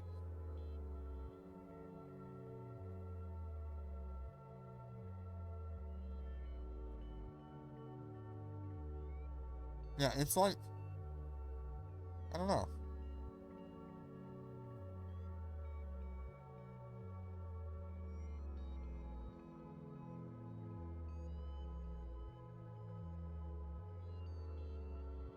It's 43 minutes, supposedly, to fill up one of these.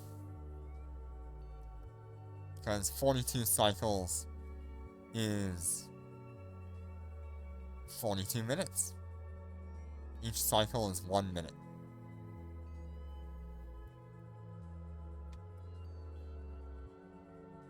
With 4 characters, I am currently doing 16,000 cubic meters every 40 minutes.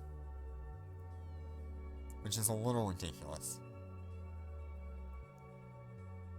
It doesn't feel like that's accurate, but that's what it is.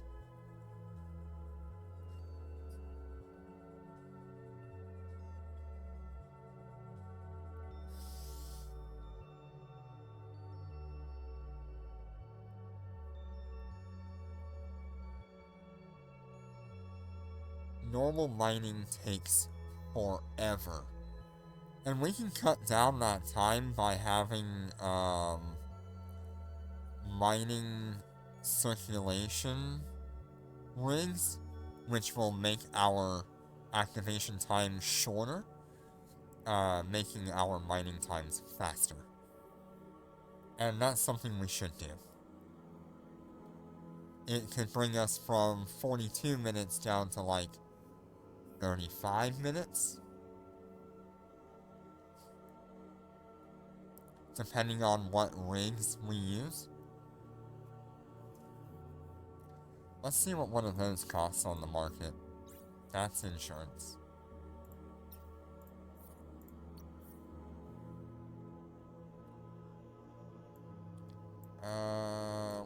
In the engineering rig, industrial rigs, mining rigs, miner circulation. So that'll give us a 30% activation time for one. 51 million. If we go for an accelerator 2 though, we get pretty good bonus at 25% faster activation time. For actually not that expensive. Like, worst case scenario here, 2, 4, 6. Yeah, we'd probably be averaging about 6.5 million, to put 2 of these on each ship for each rig. Something we should consider. We'll have the money to do so, but I really don't know that I would want to do it on a venture compared to like a venture 2 or a venture 3. Especially when we're so close. And all we need is the PI and the blueprint to make the venture 3. If we can get the PI and the blueprint, then it won't matter.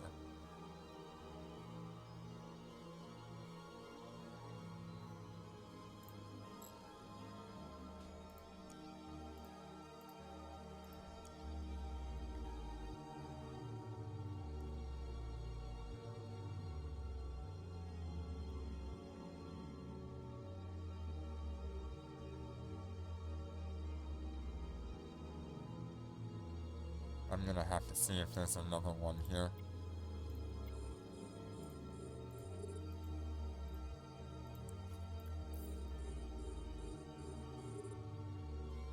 Oh. Why is this one mining Kernite?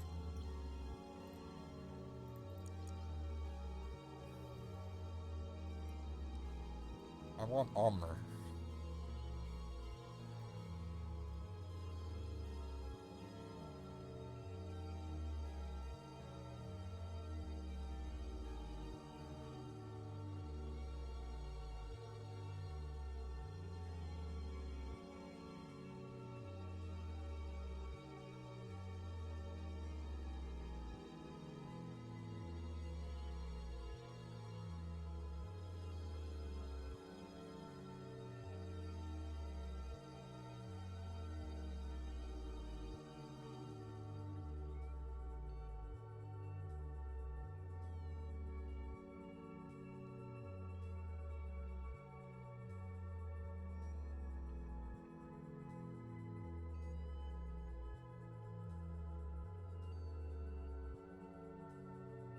That's a good hit.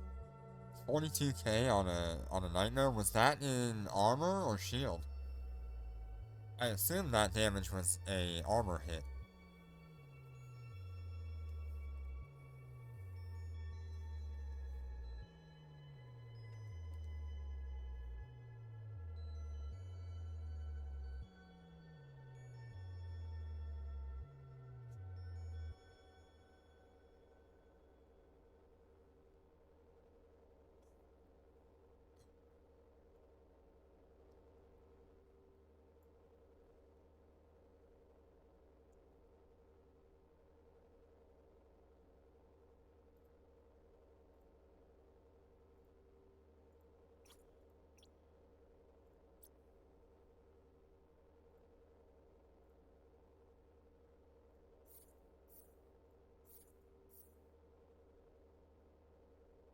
Nice.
Okay, that music right out, I guess.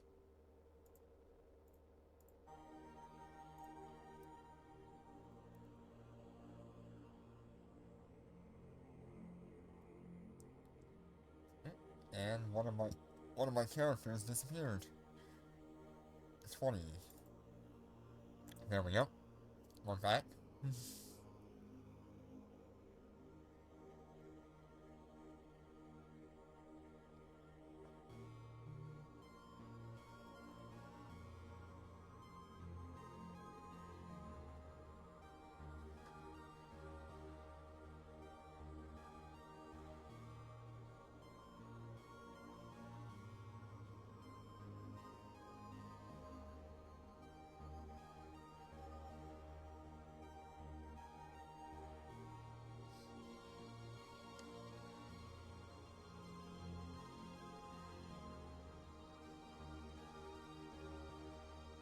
Yeah, some of the blueprints are really nice to have and get, but um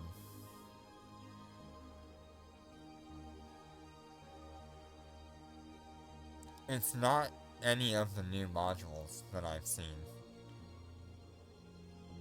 Or if the new modules are in there, they're so rare to get.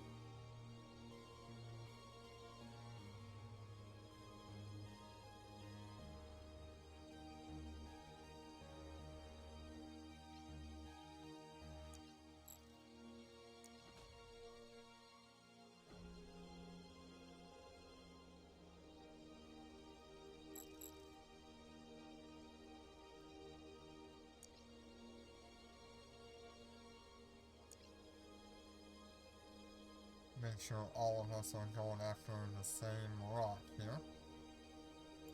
It looks like they are all targeting the same one. Yep, they are all targeting the same rock, so We're good there. We may actually need another rock to mine after this.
The micro jump drive is pretty cool.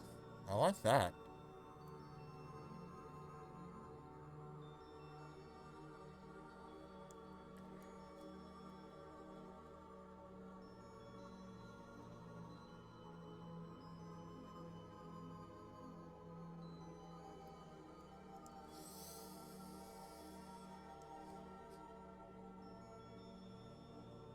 Yeah, I figured that math wasn't exactly right. Because we're at 16 minutes now since we undocked, and we're at 60%.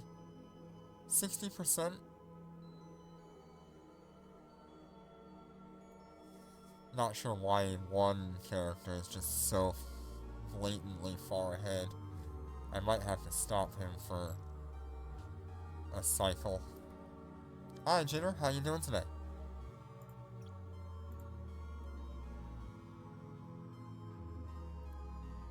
We'll let these other characters catch up to this one, and we'll start the next cycle when they do.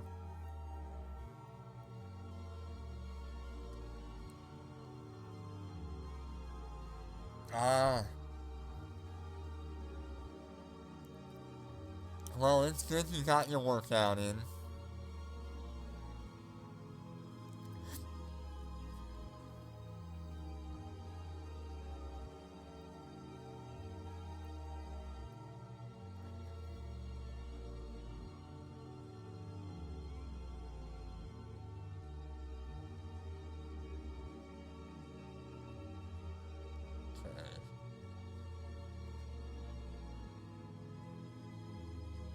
Okay, now that they are all caught up, let's go ahead and start our mining lasers back up.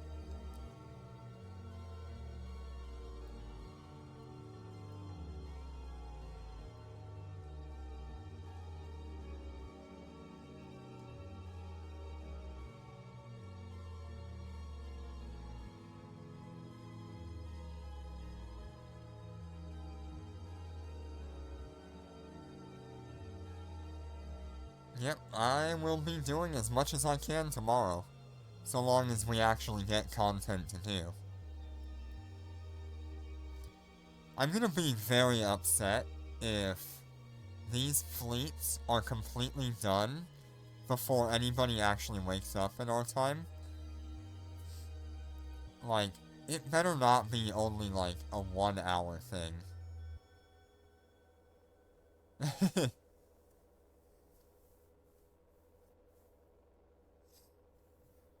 Yeah, I'm definitely gonna be bringing the allegiance first,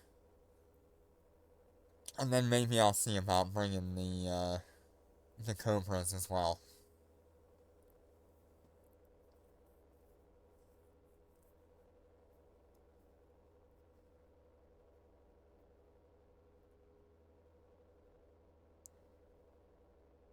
If we happen to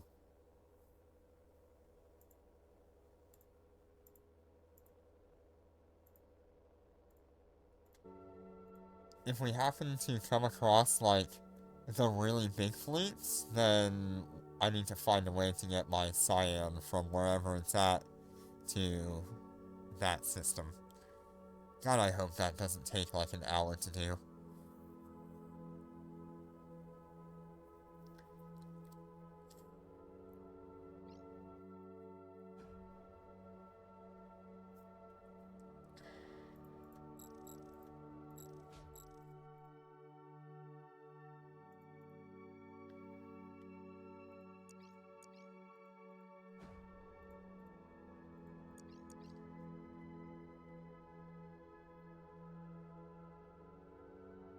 And we're just about 77%, so by the end of this rock, we should be full.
Yep, this definitely does take a long time. We are currently at 23.5 minutes, And I figured this would probably take about 25, 28 minutes.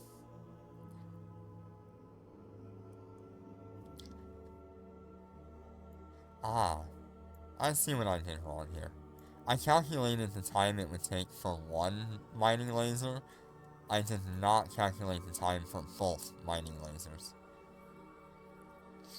So if we were to take that 42 and divide it by 2, pretty much gets us right where we're at. If you include the warp time and all that.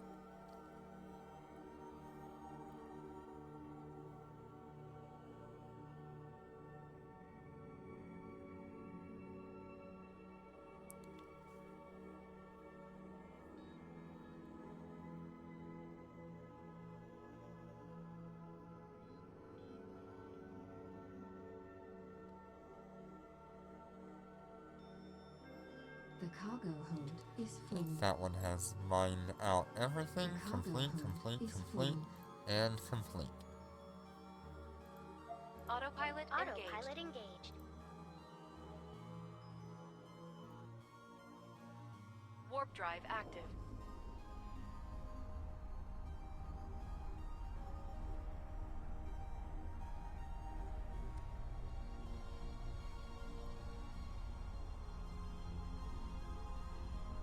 Destined docking request accepted.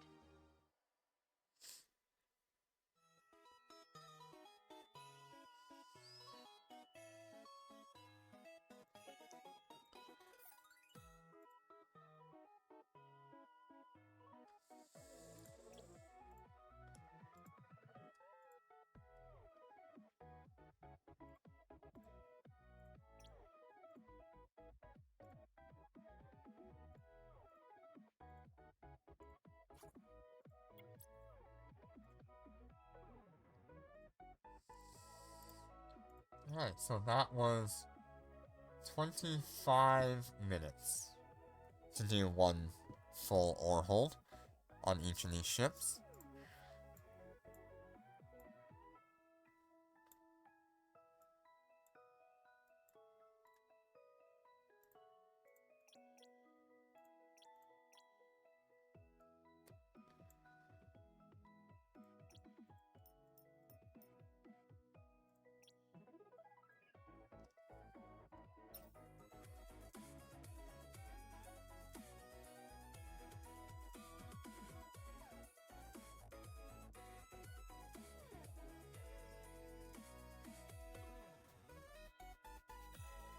Okay, so it looks like one more and we'll get 20 points. Plus an additional 10 points there. And we're still really far away from the 5,400.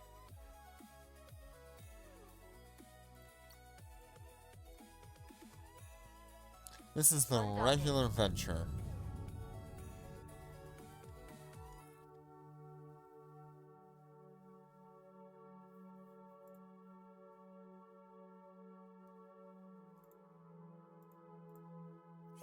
Fleet warp.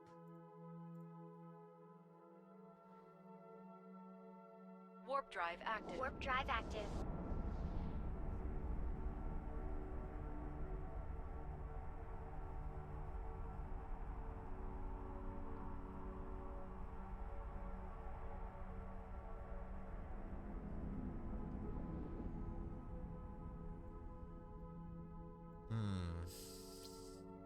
Where are you? So you're over there. And you are, of course, on the opposite side of the belt. How about the Kernite? Where's you? Okay, you're there. Are you also on the opposite side of the belt? Of course. How about this Plagia? Up there? There another Kernite somewhere? There's one that way, so maybe we should go that way.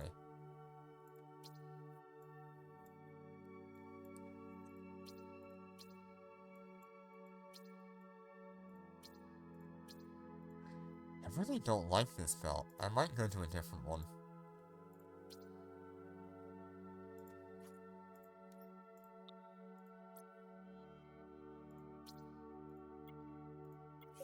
Fleet warp.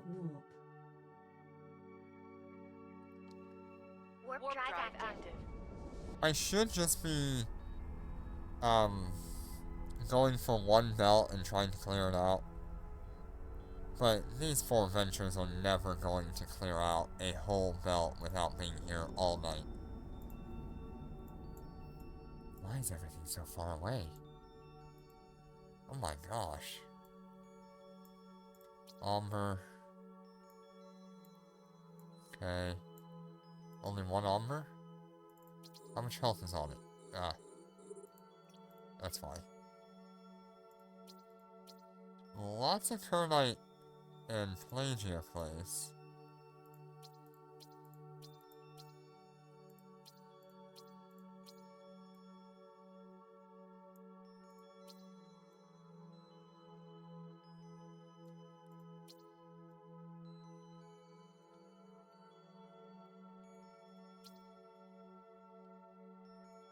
Chill. Pelagio. Pelagio and Pelagio. Yeah, let's go ahead and go that way.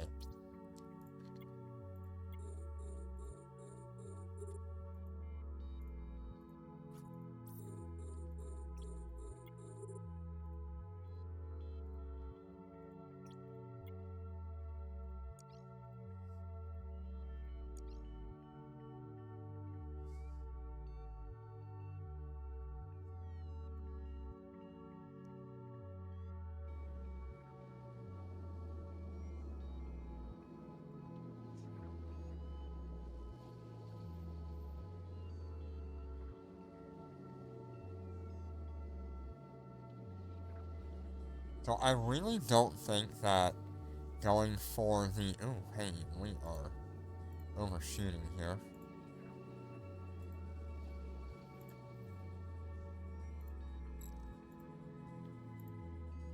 I really don't think that going for...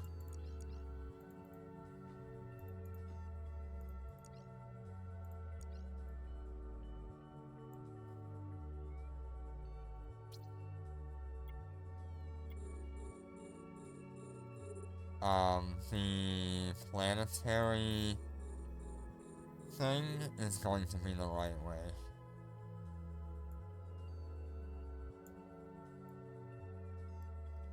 I think we're gonna have to do the time online.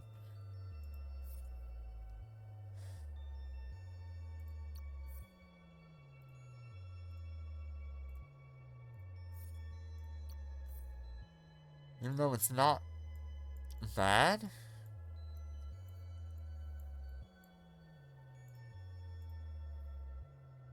Because 3 of these are mining, fuel.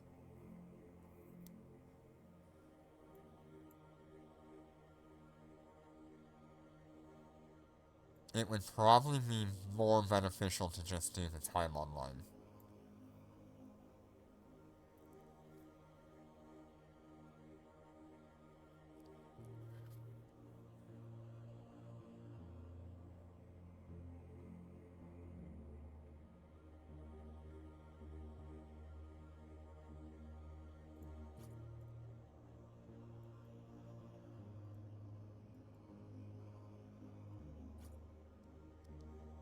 Yes, I will. I just need one character to be set up for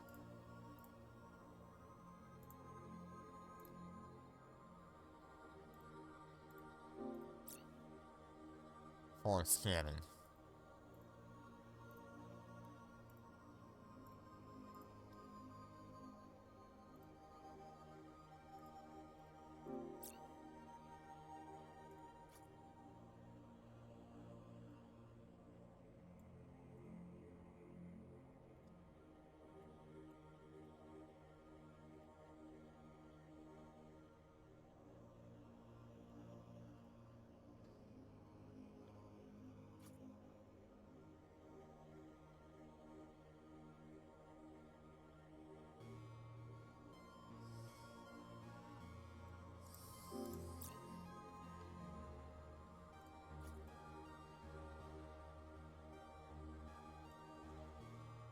Well, give me the time online. No! Okay, that one did not hit it.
Ah, okay, so that one did not get it either.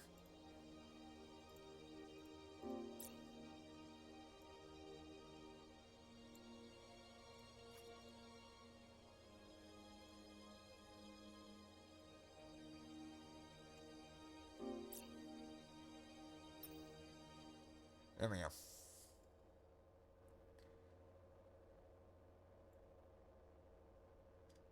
Nice, congratulations on the offense card blueprint.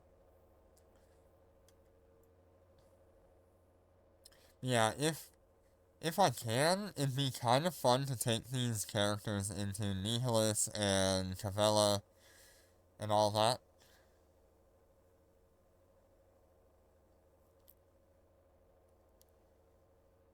But they definitely need some different ships in the meantime.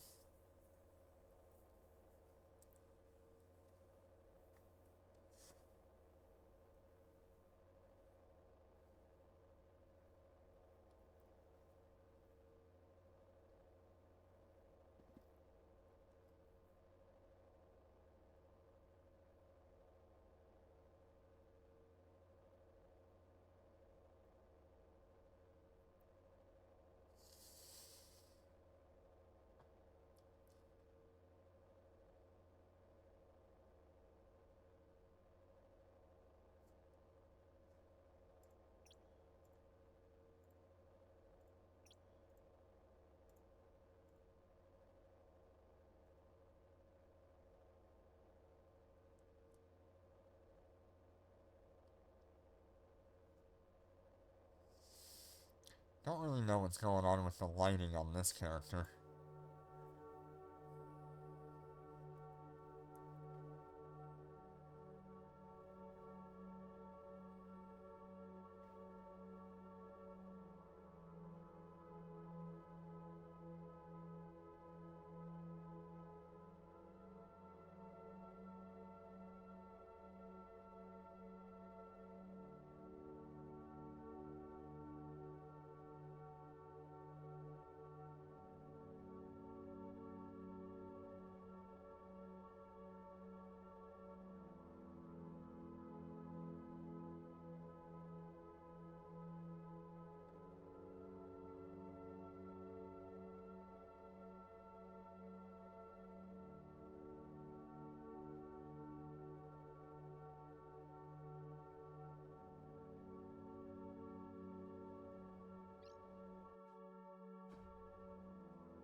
Let's get another one of these locked.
I don't really know that this guy has done much since he got here.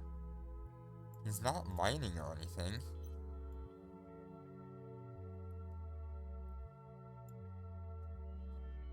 He might just be spectating.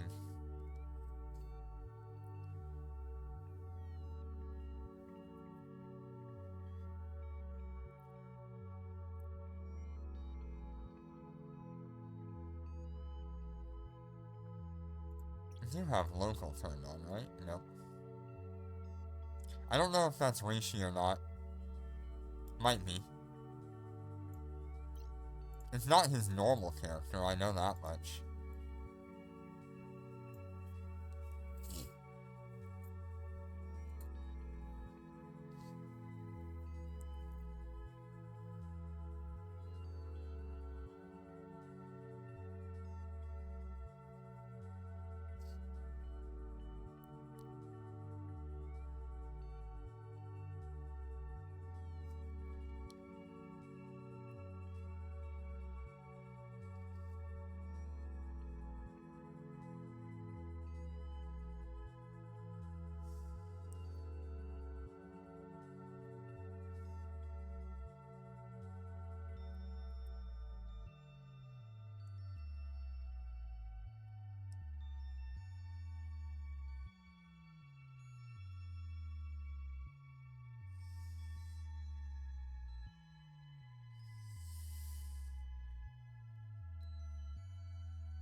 You know, it might sound a little crazy, but I could do mining, multi-box mining in EVE Online, and then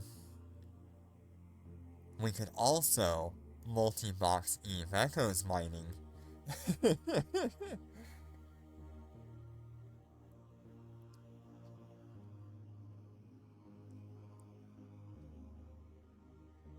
At the same time. It might sound a little crazy.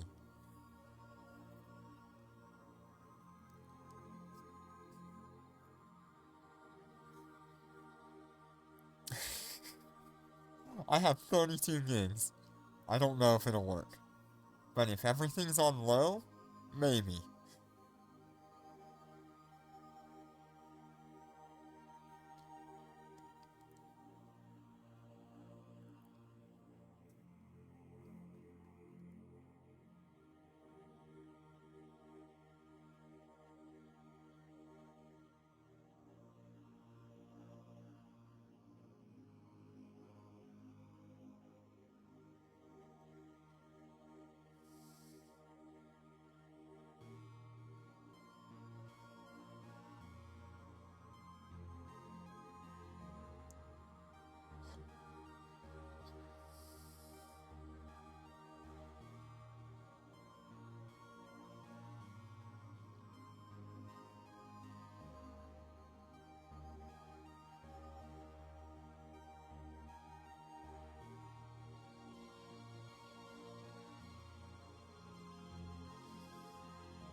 So let's see, we're on our third...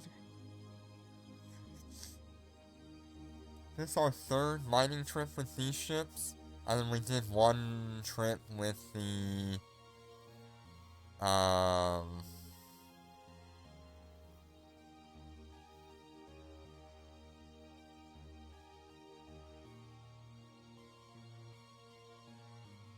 We did one trip with the Venture Trainers, right?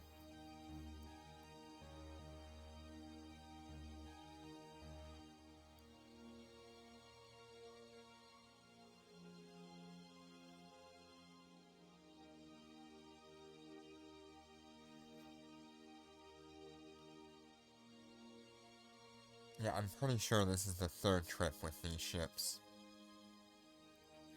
So by the end of this trip, each one of these characters will have mined 14,500 cubic meters so far. If we multiply that by 4, all 4 together will have mined 58,000 cubic meters in the time that we've been here. That is so little compared to what I'm used to. Like, 58,000 cubic meters for my normal setup is like 15 minutes of mining. Maybe even less.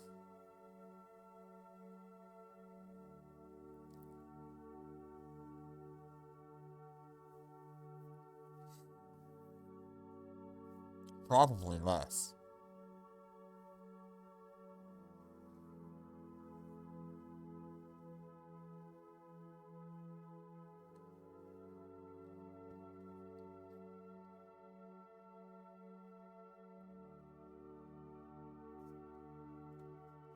See if we...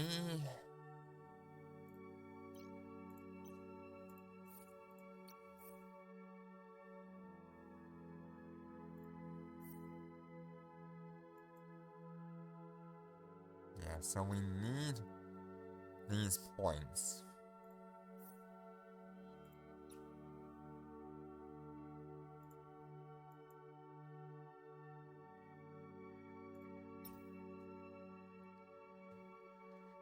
Yeah, we should be getting more coupons tonight.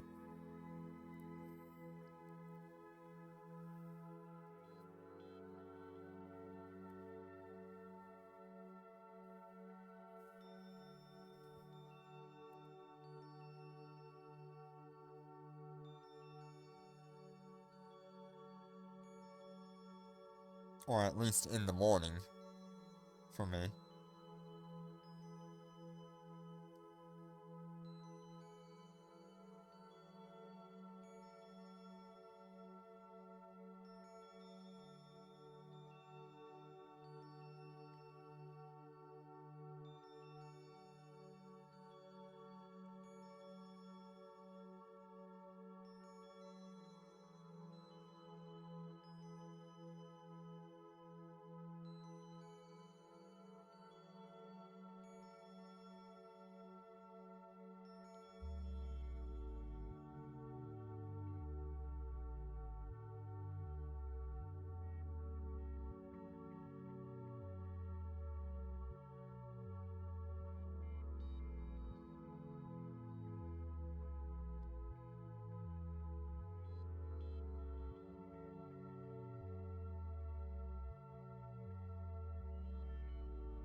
Okay, let's get these.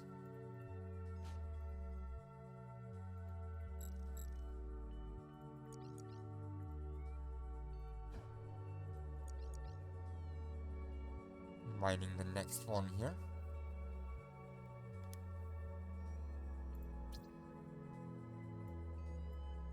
Okay, what else do I have in range?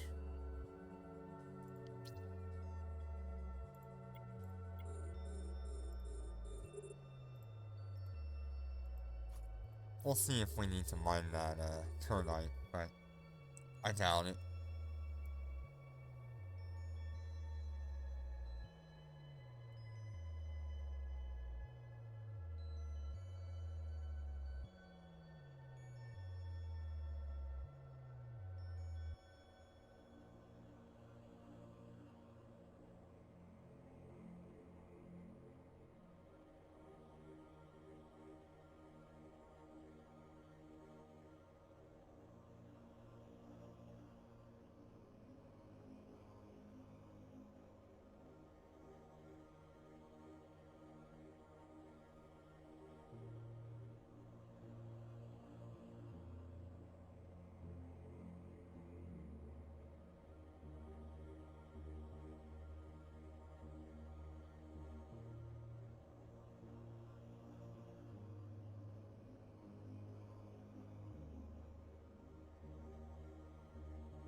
see.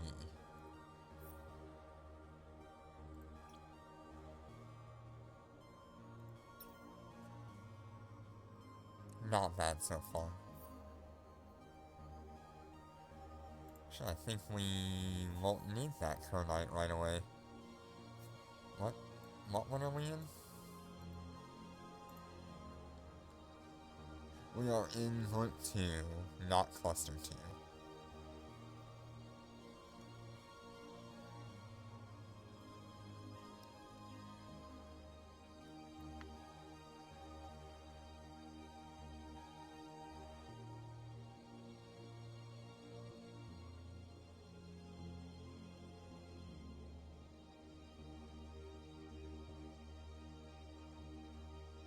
What is the cost of some of the gas that we can get in low sec?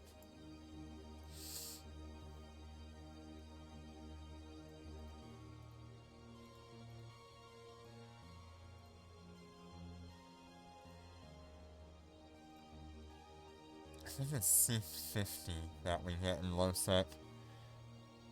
Ooh, 300 apiece? That's pretty good. That might be worth jumping out to my low sec location and The cargo hold is making full. some ISK that way. Okay, clearly that one is complete. Autopilot engaged.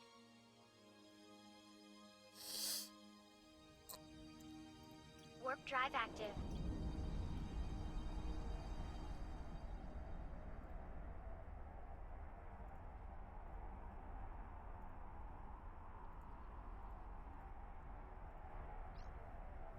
Docking request accepted.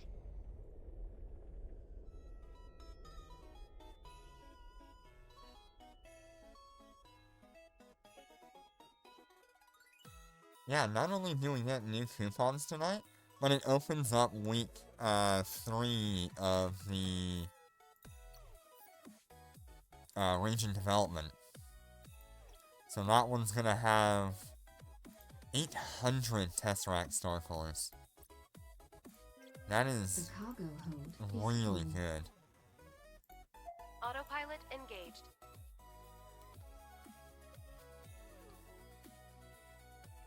Warp drive I active. really want to jump out to low sec. If we're talking 200 apiece, that is quite a lot of ISK for Docking what we can request carry. accepted.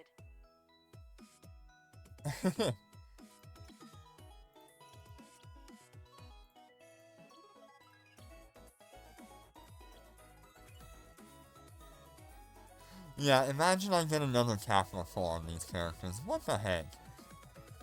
At least if I get one of these, I can get it for, like, the Rorqual. This one's completely useless.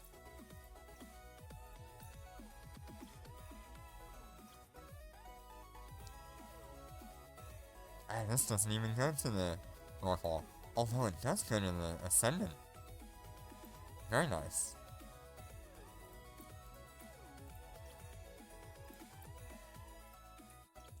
Honestly, what I'd rather get, if I got lucky, I would love to get one of these advanced implants. Because I really don't know what else I would pull on here. I mean, week 4 would be good on the gift IP.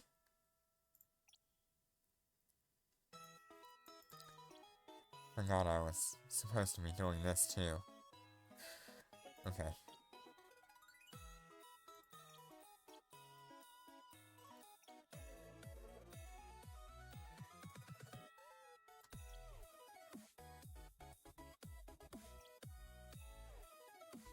Week 3 isn't a bad choice, but it's not great. I think the only thing I'd want here is the Tesseract cores.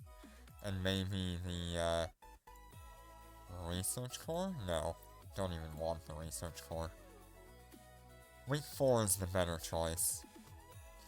getting the IP, or maybe like the 4P80 would be incredibly valuable.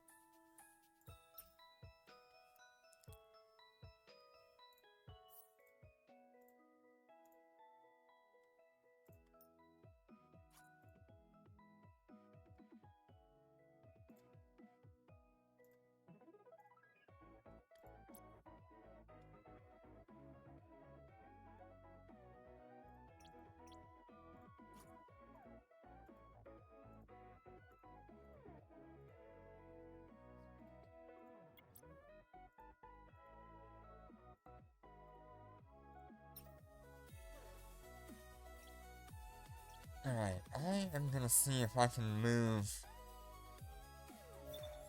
these characters to the low-sec location that I usually go to.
Make sure everything here is going the short road.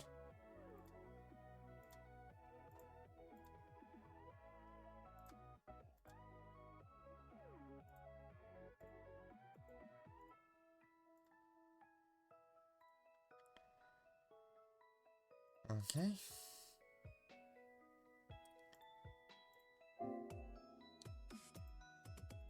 Off we go to make some waste. Autopilot engaged. Undocking. It's very likely I will only ever fly one character at a time when in low-sec. It is just dangerous to be multi-boxing like that. Warp drive active.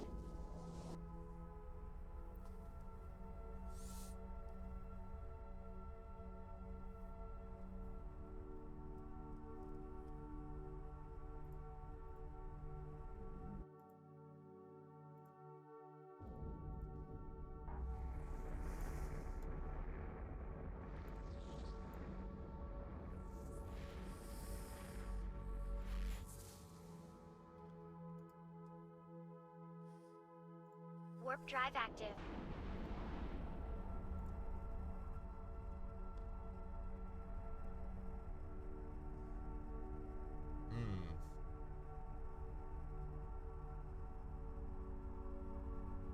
I guess it really doesn't matter.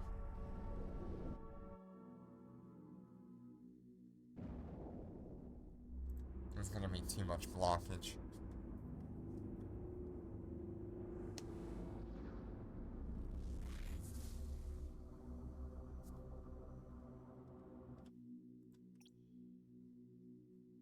Warp drive active.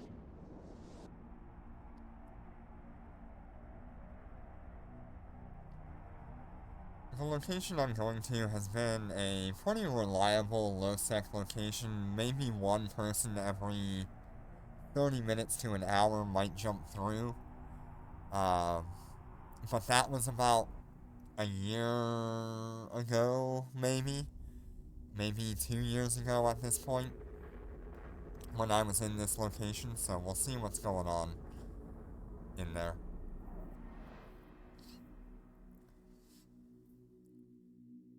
Either way, if we can just get out there and get one full gas ore hold for each of these ships, we can jump to Jita and sell everything. Make quite a bit on it.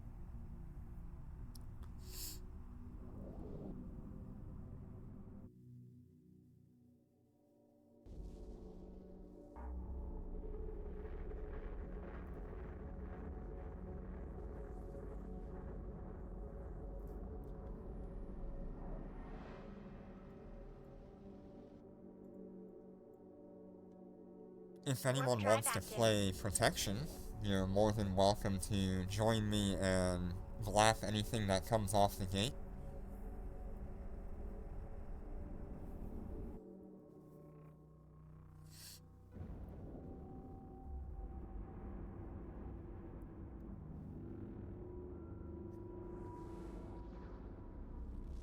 Or tries to mess with us.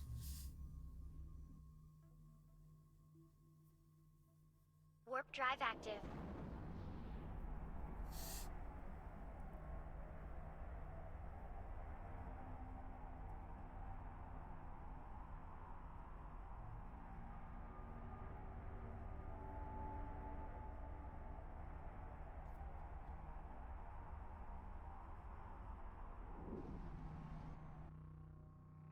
Nice. System seems to be empty, so...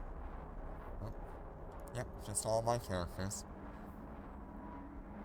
Okay, let's get them to dock first. We'll save the location.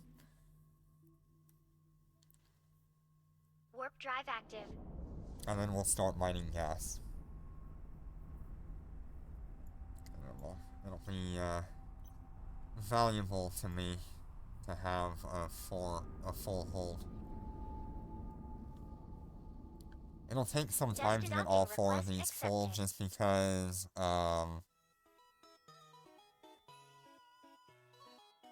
there's not usually a whole ton available.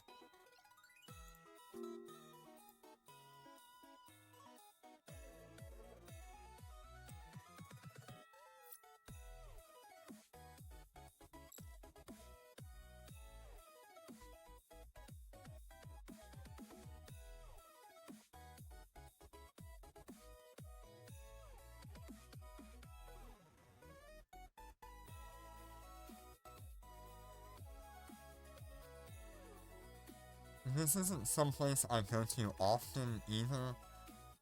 This is more of just a quick solution to problems.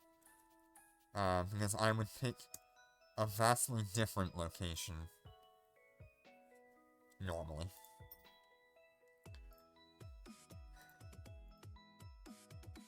Now the real question is it worth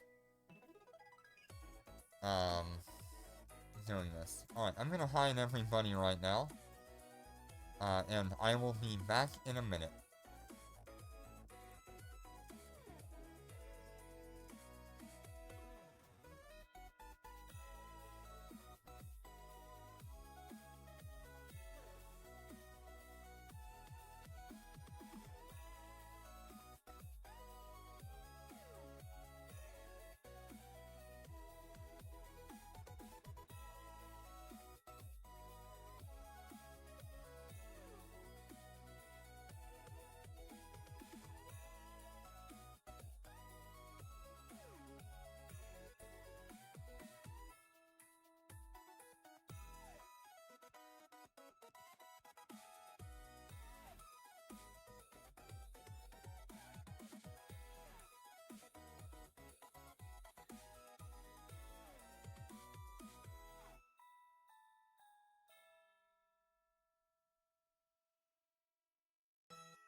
Hello, hello, I am back.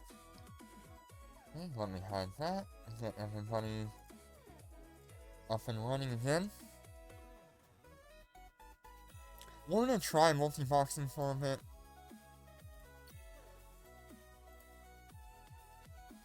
Undocking.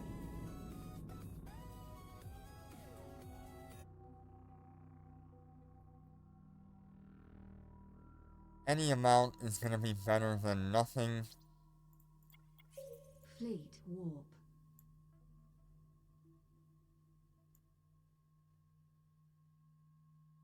Warp drive active.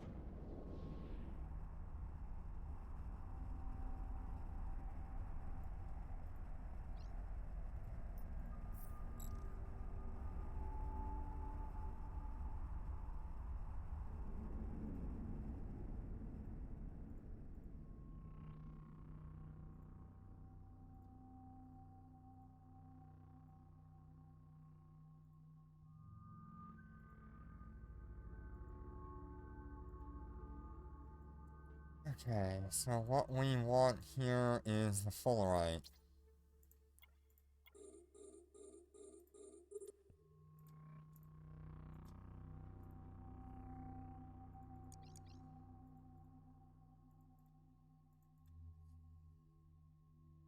Looks like some has been mined previously.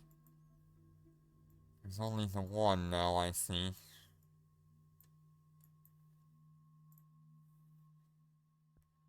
I don't know how long this will last for. When you're in LoSec, always make sure that your local list is open and that you can see all individuals. Whether it be in images or not. I prefer not.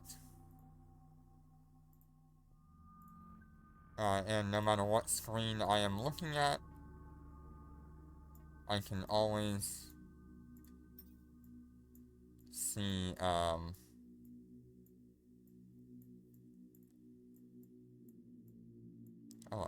game. Would you like me to be able to move things?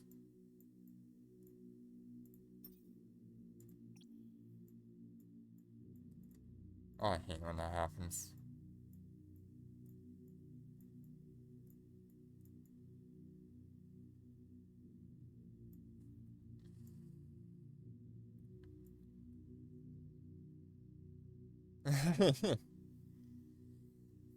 That would be awful. Although all I have to recognize is that there's an extra individual in local. But it's better to notice that when you have a full overview. Alright, so that will be worth 78,000 easily. What is that? 80... 100... How many items is that? Okay, 376. So 94 for mining.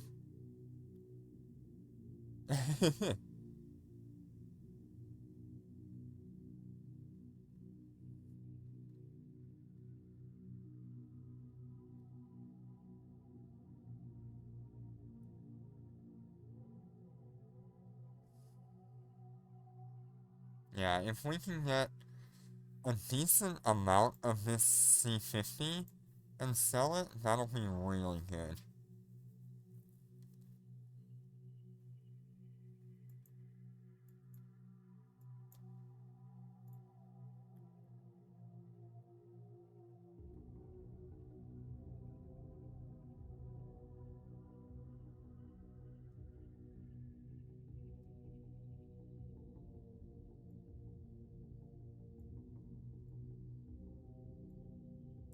Not much.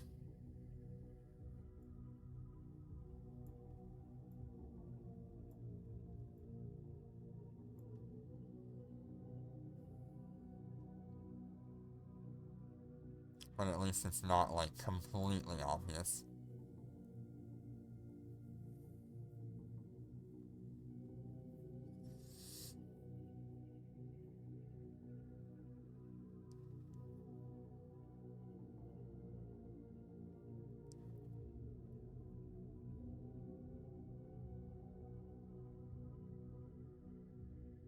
Yep, I'm just mostly looking at local, making sure there's no weird fluctuations.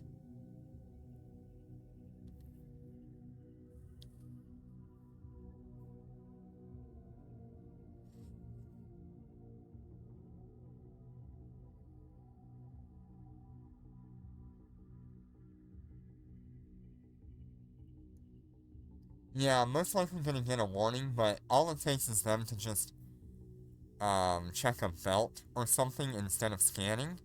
So,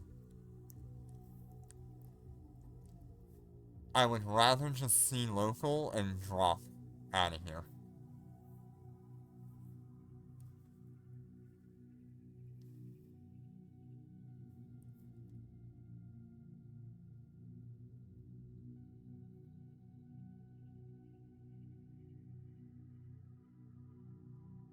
And realistically, um, be a lot better if I was here.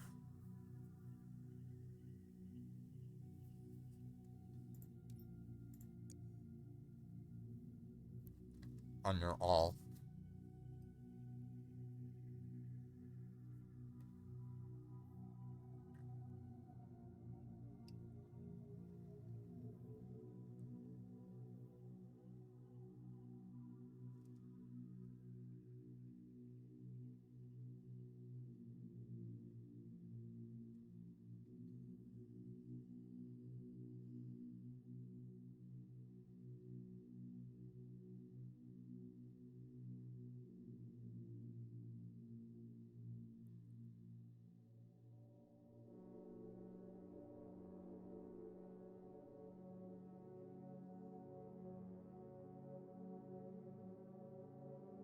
What are we at now?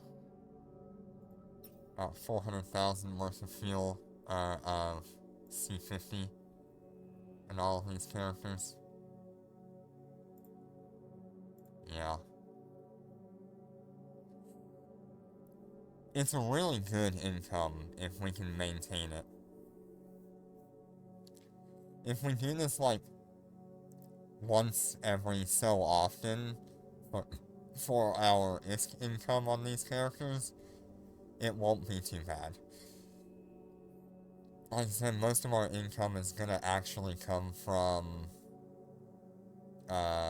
Concord Pass. But this is also a really, really good way to make some ISK. Ooh, you are so close to Merit 5. Until level 5.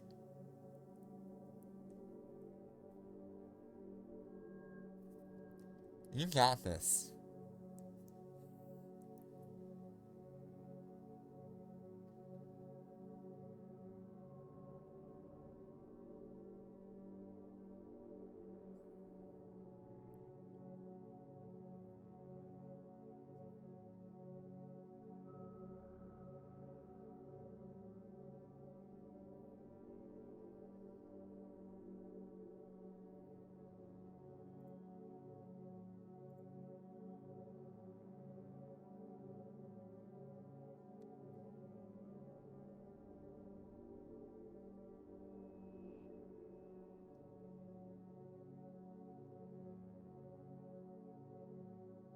When I'm in low sec, I am always just...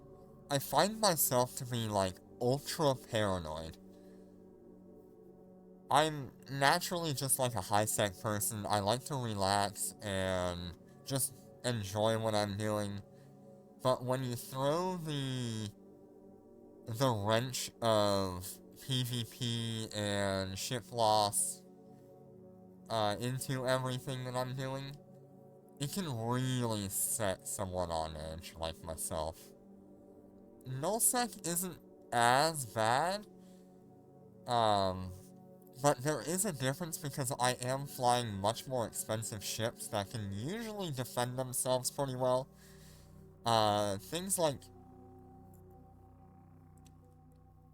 the Ventures here, they're gonna die very quickly if I don't get them moving fast enough.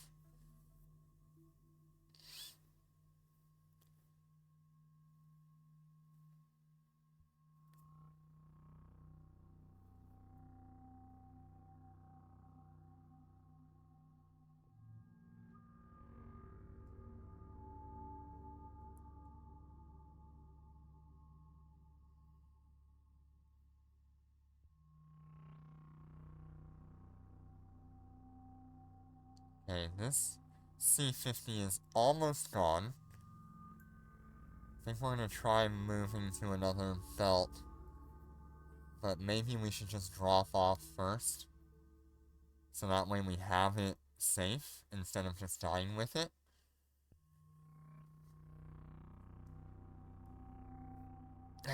It'd be a good idea.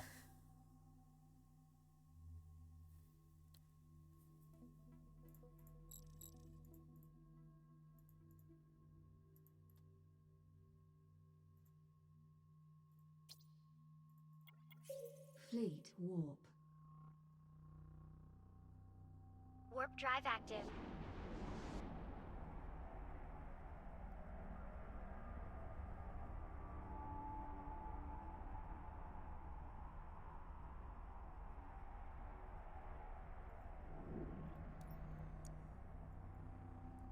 Where is the C-50?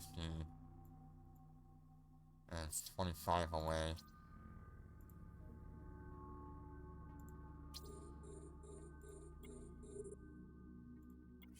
Fleet approach.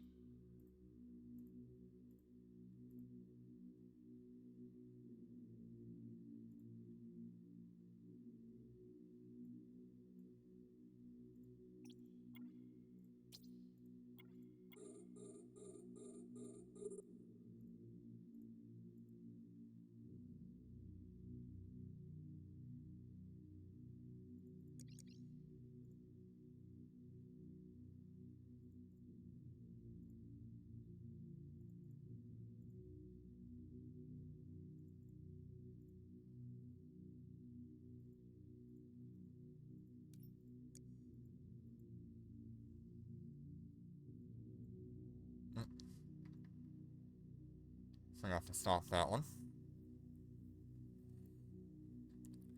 So part of the reason why I stop my ships is because when you are stopped, you are considered aligned to all locations, and it'll give you a faster warp time so long as you are not moving prior to actually setting your destination and moving that way. It's a very useful thing to use when you're in something like a dreadnought, where you're stuck in location. Instead of just coming out of siege mode and starting to move, you can come out of siege mode and set your warp, and you'll already be considered aligned. You just gotta get up to speed to get the warp. And that's the same thing here.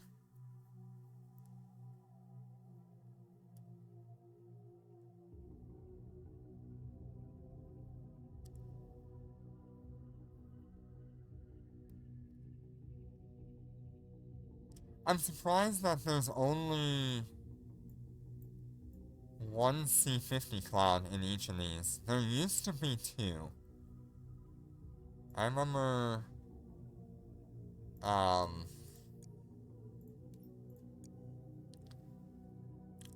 there used to be two.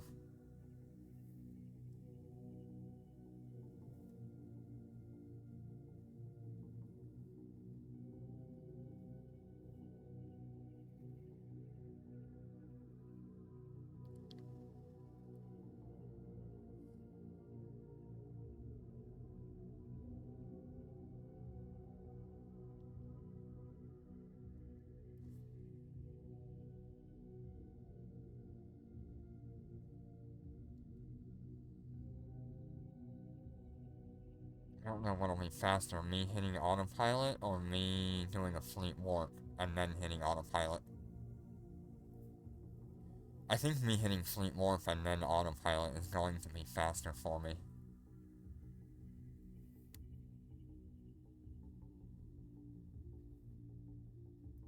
Because it'll get all four of them moving instead of one at a time. And waiting for the autopilot to lock the location itself.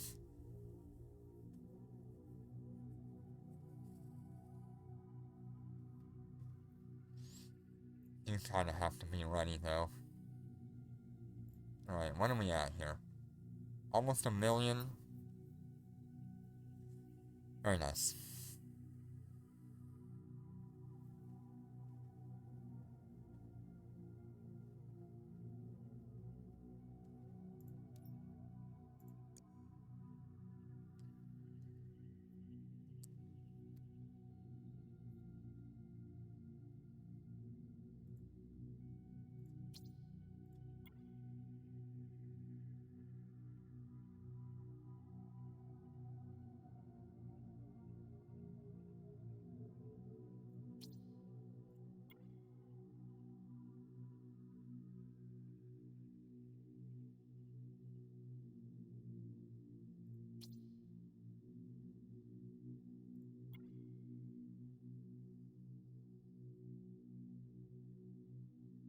At this point, I would rather have it set to Gina, but I really don't want to land on a gate with a guy.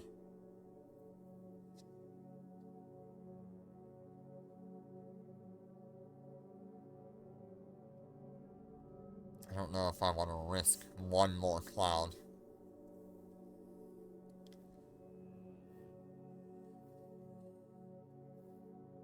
It has been quiet though. Not a whole lot of movement right now out here.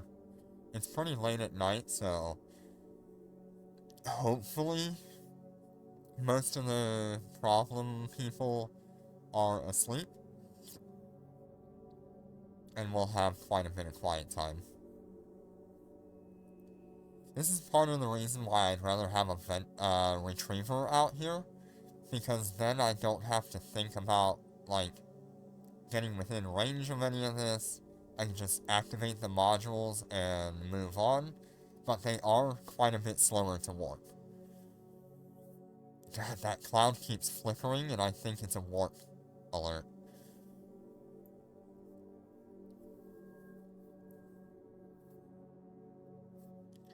See, so Spudmane is the one I am most interested in out here. I should try to get, like, a cycle of that.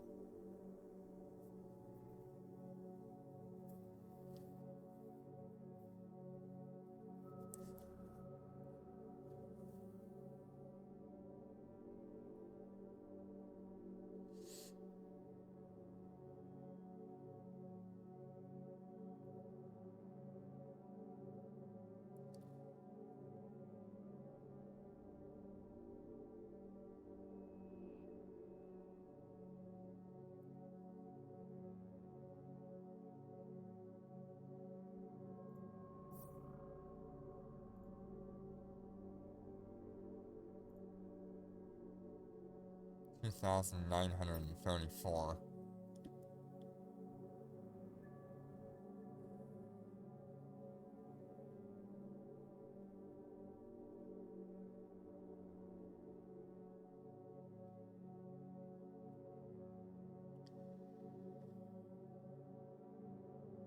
That is 806,000, not including tax, on just one character. And is 3 million between all four, not including tax. Let's try to get one more. I'd like to be able to fill up.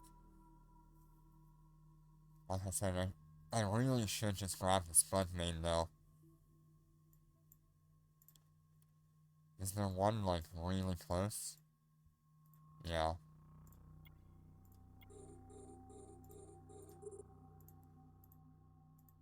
Clearly somebody has been out here at some point, because these rocks are, like, partially mined.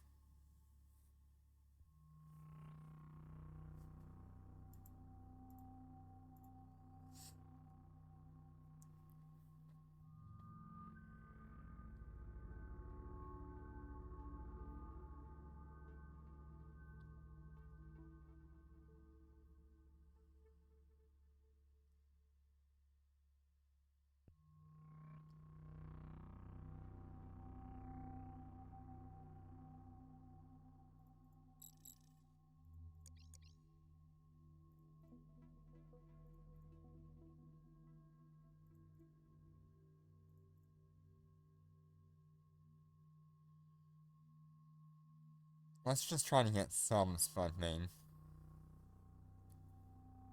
So I can show you what I mean about it being important to me.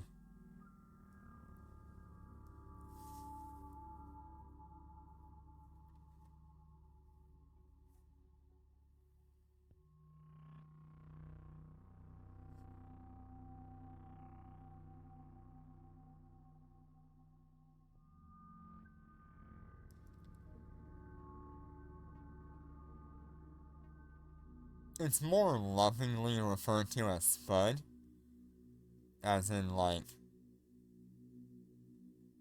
potatoes, a Spud. Okay, there we go. We got one cycle there. Let's see if we can just finish off this rock.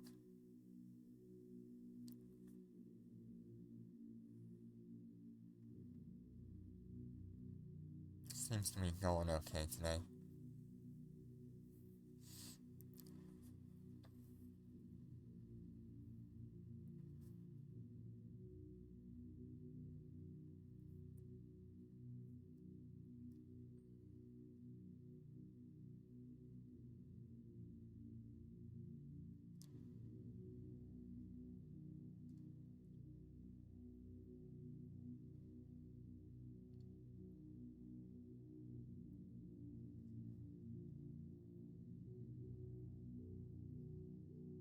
I honestly wonder if maybe I should leave one character out here and the rest go back to Hisek.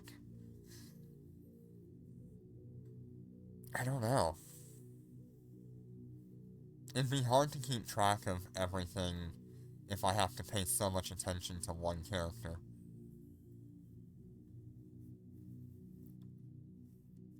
But it would mean that I'd have a constant supply of higher end minerals.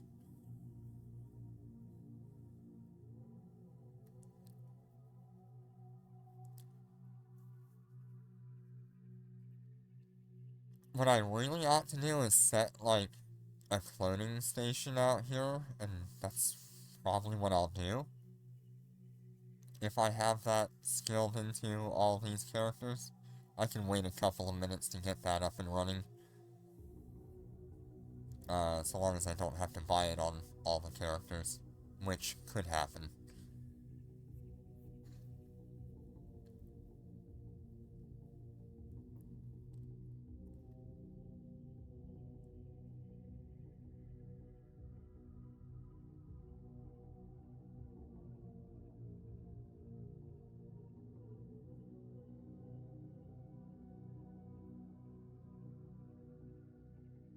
That way, instead of having to jump through a bunch of systems and giving people time to react to what I'm doing, I can just clone jump and be there,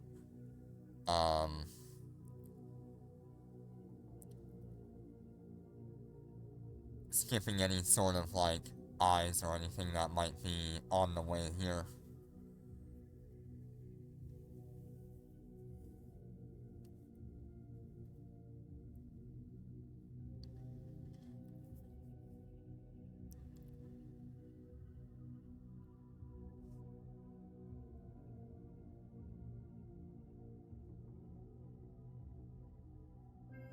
The cargo hold is full.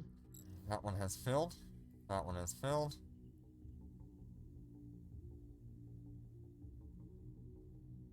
Oh, the rock has died. Okay, let's just go ahead and dock these. Fleet warp. Autopilot engaged. Warp drive active.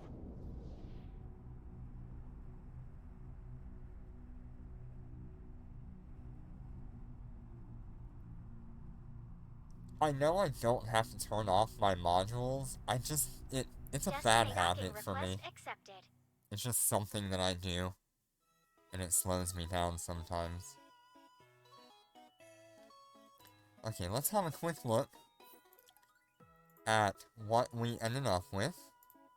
Or hold, or hold, or hold, or hold. Alright, so this is our total amount here. Let me do some math.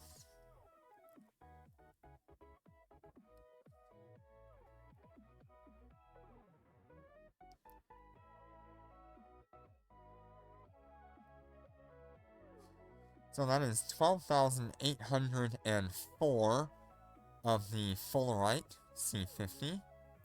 It sells for $273 right now.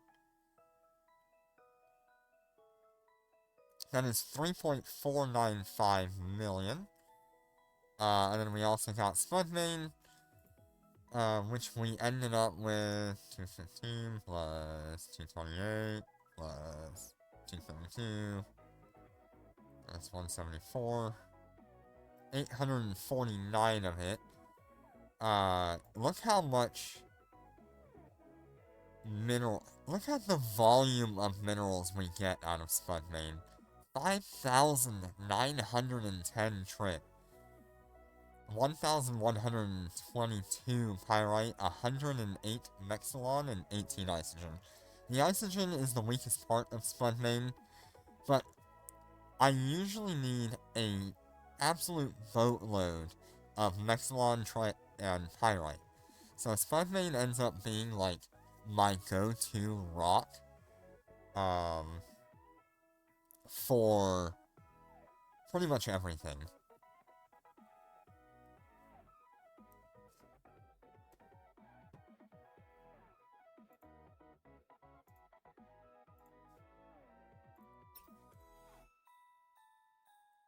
Let's see if I can set a clone here. Oh, 10 million ISK. Okay.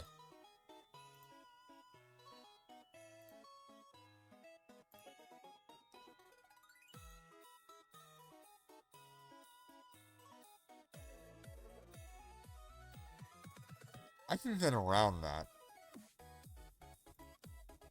I really can. I can set my home base here, but that would just be really annoying if we ever died. Alright, let's head back to Foreign first.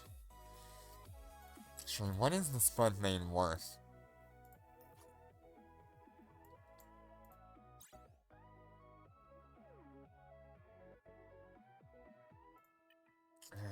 Wow. 1,350 here. Or 53 on a buy order.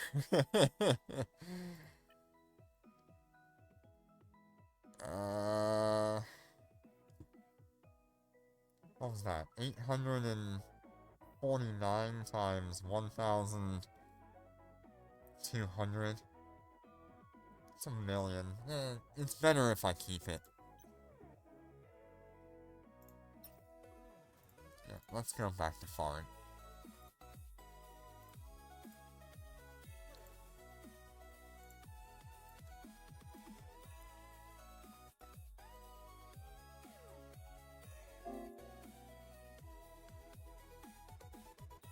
Autopilot engaged. Undocking.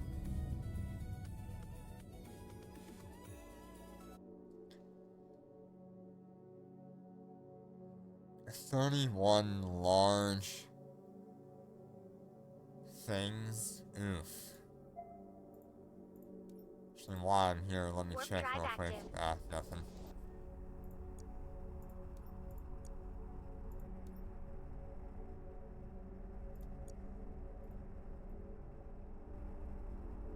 Alright, let's get these ships back home safely.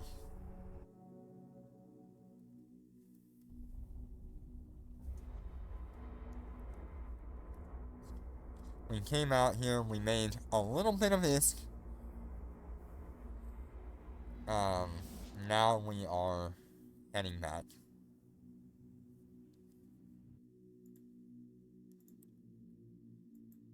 Warp drive active. See, it's not too bad. As long as you're quick in and out, you can pretty comfortably do what you need to.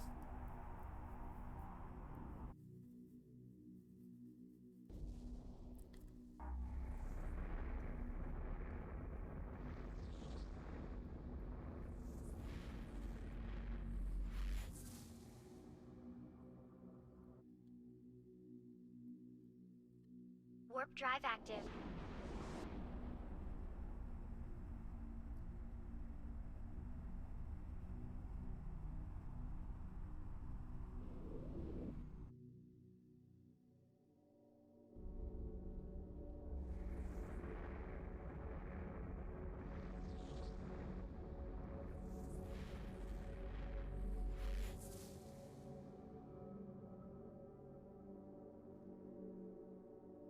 Warp drive active.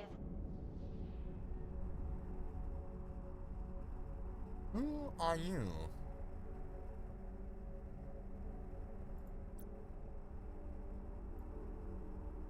Well, we're about to find out, I guess. He is a battleship.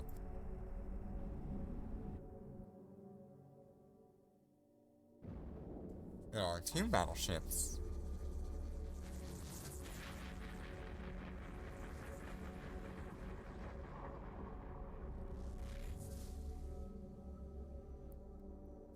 We should be in a safe spot pretty Warp soon. drive active.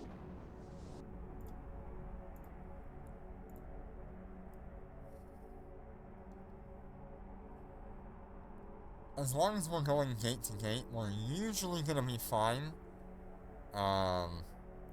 Exceptions to that are ships that can lock very quickly and kill quickly. But generally, those ships are not going to be able to lock a venture before it can jump through. Warp drive active.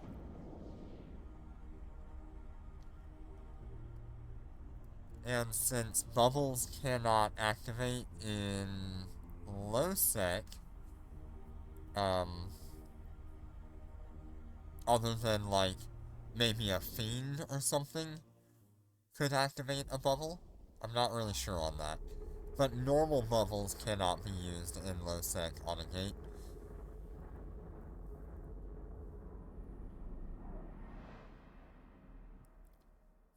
It means we're a lot better off. Warp drive active.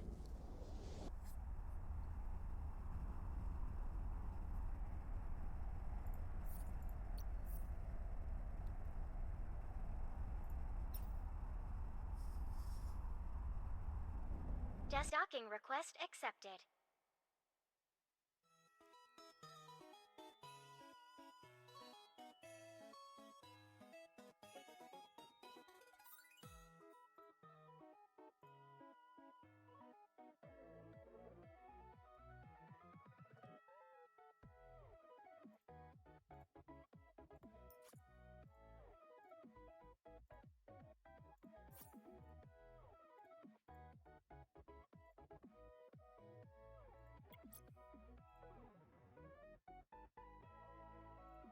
Okay, and the rest of this is coming with me to Gina.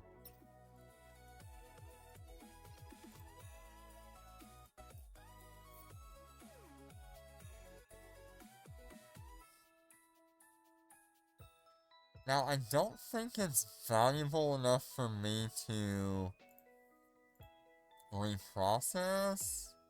Oh no, I can't reprocess. Okay.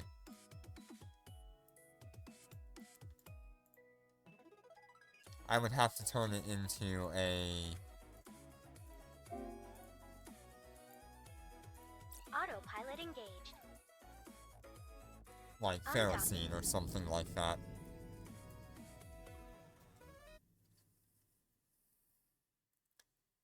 And it's just better to have it as, income right now.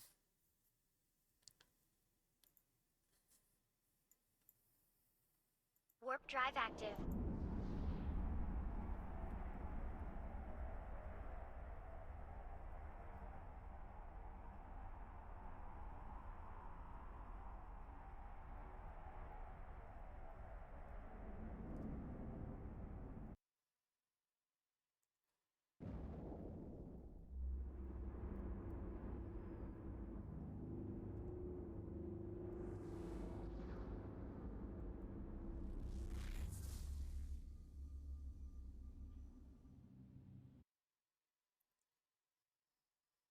Warp drive active.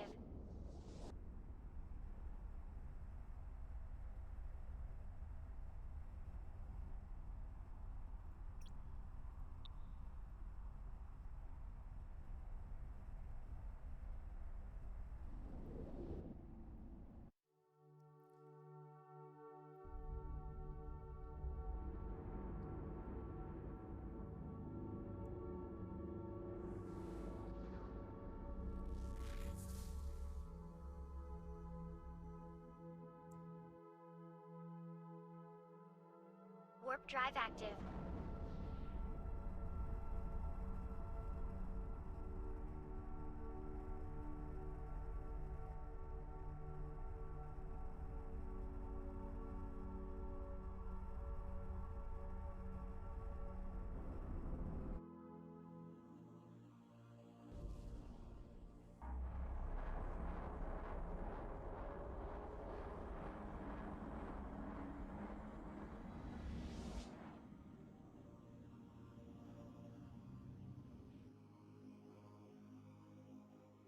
Warp drive active.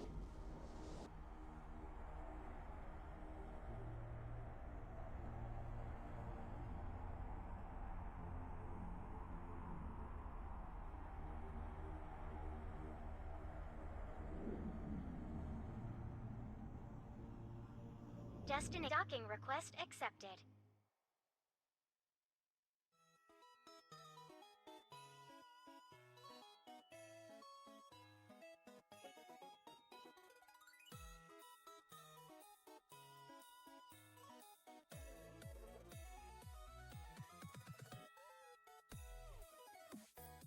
Alright.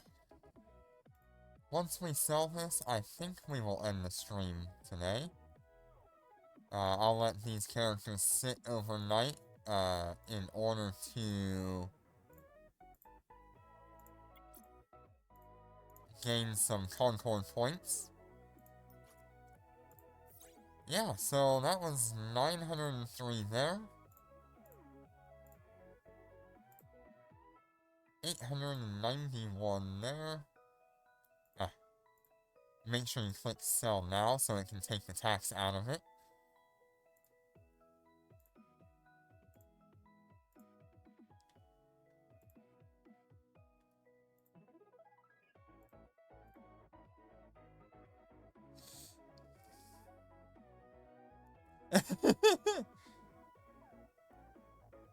Yeah, if I can find a way to corner the polymer market, that would be funny. But I really don't think it's gonna be easy to do, let's say.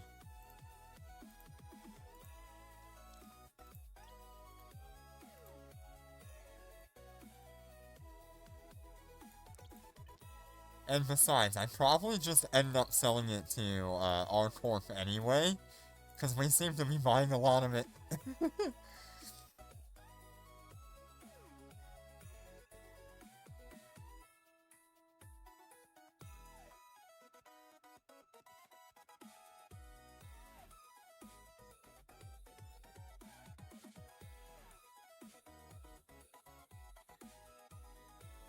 Alright, so with that, all of these characters now have a decent amount of ISK. Let me just go to my Concord Pass on all of them. Make sure they all have the time online active. Because I know a couple of them did not.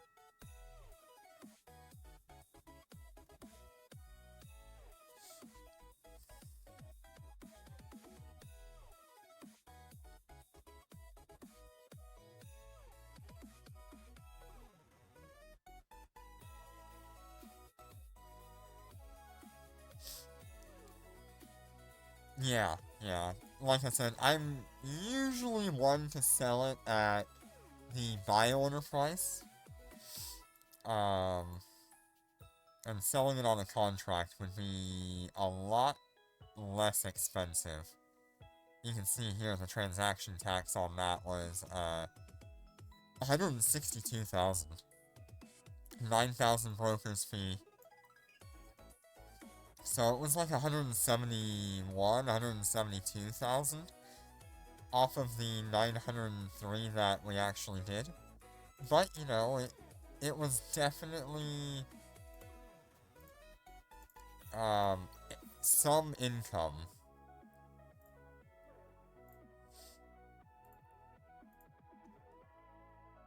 Okay, let's see, make sure that we've got all of the time online. Nope, planetary.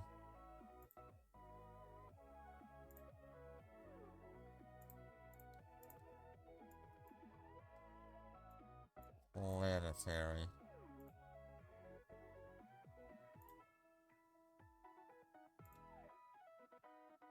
Stop. Give me the time online.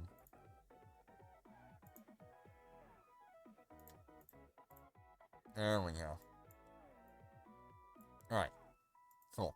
So that's all set up. We made some ISK back on all the characters, and significantly more ISK in a shorter amount of time than we would do running encounters or whatever.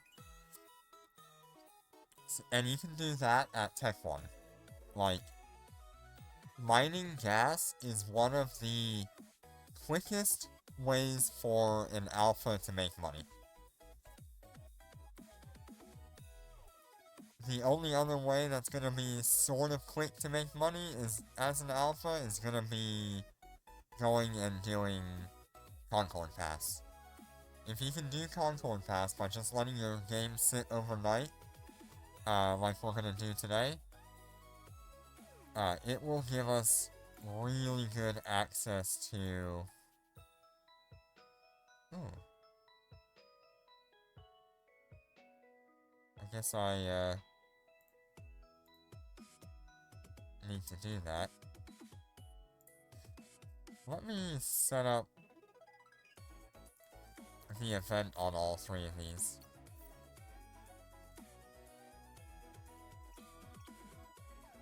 Winter's Revival. Okay. Missions.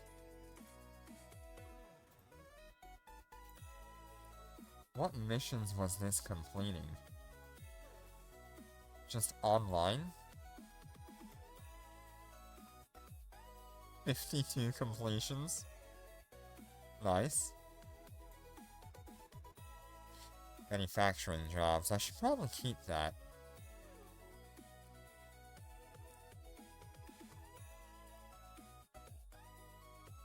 I can make a lot of ventures.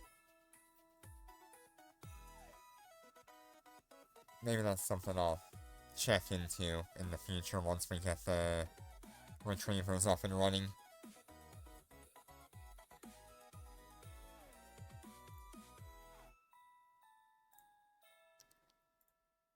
Okay, so it looks like 15 minutes and 30 minutes is what we're after. And mine ore.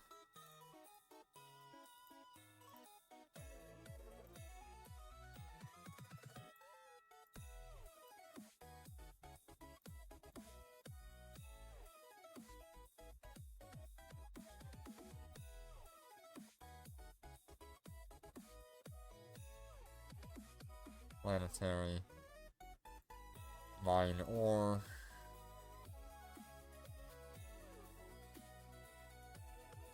And then maybe like 600 planetary.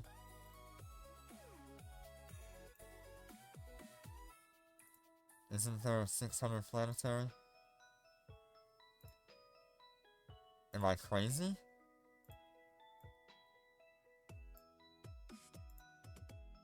Yeah, there's a 600 planetary in there.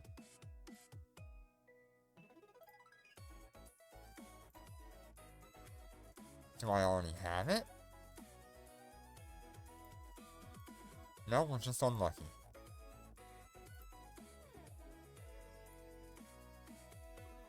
Wow, there goes all my ISK. Okay, we're not doing planetary. Or if we do, we're doing 1200.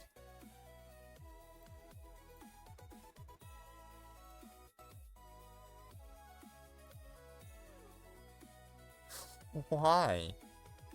Okay, whatever.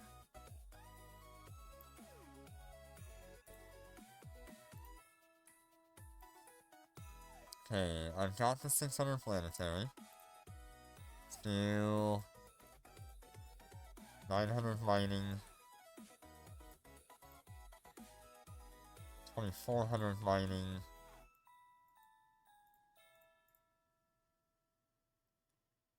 Time online, time online.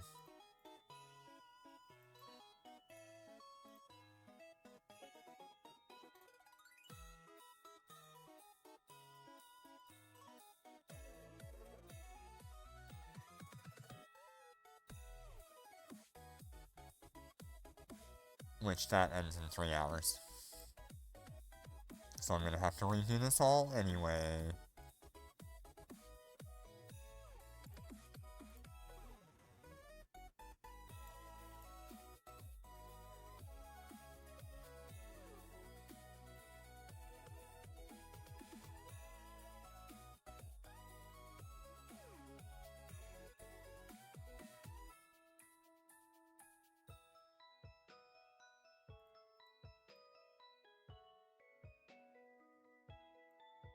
Let's just do...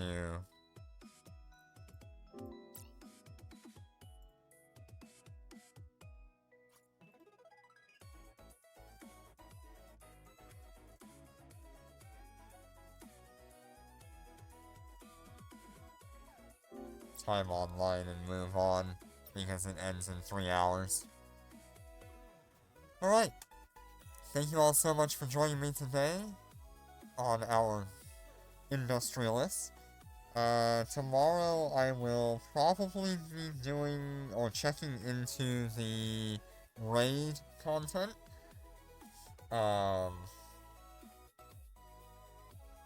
But if that doesn't work out, we'll just come right back to these characters.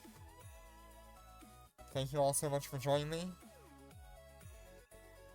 And I will see you on the next one. Take care and be safe.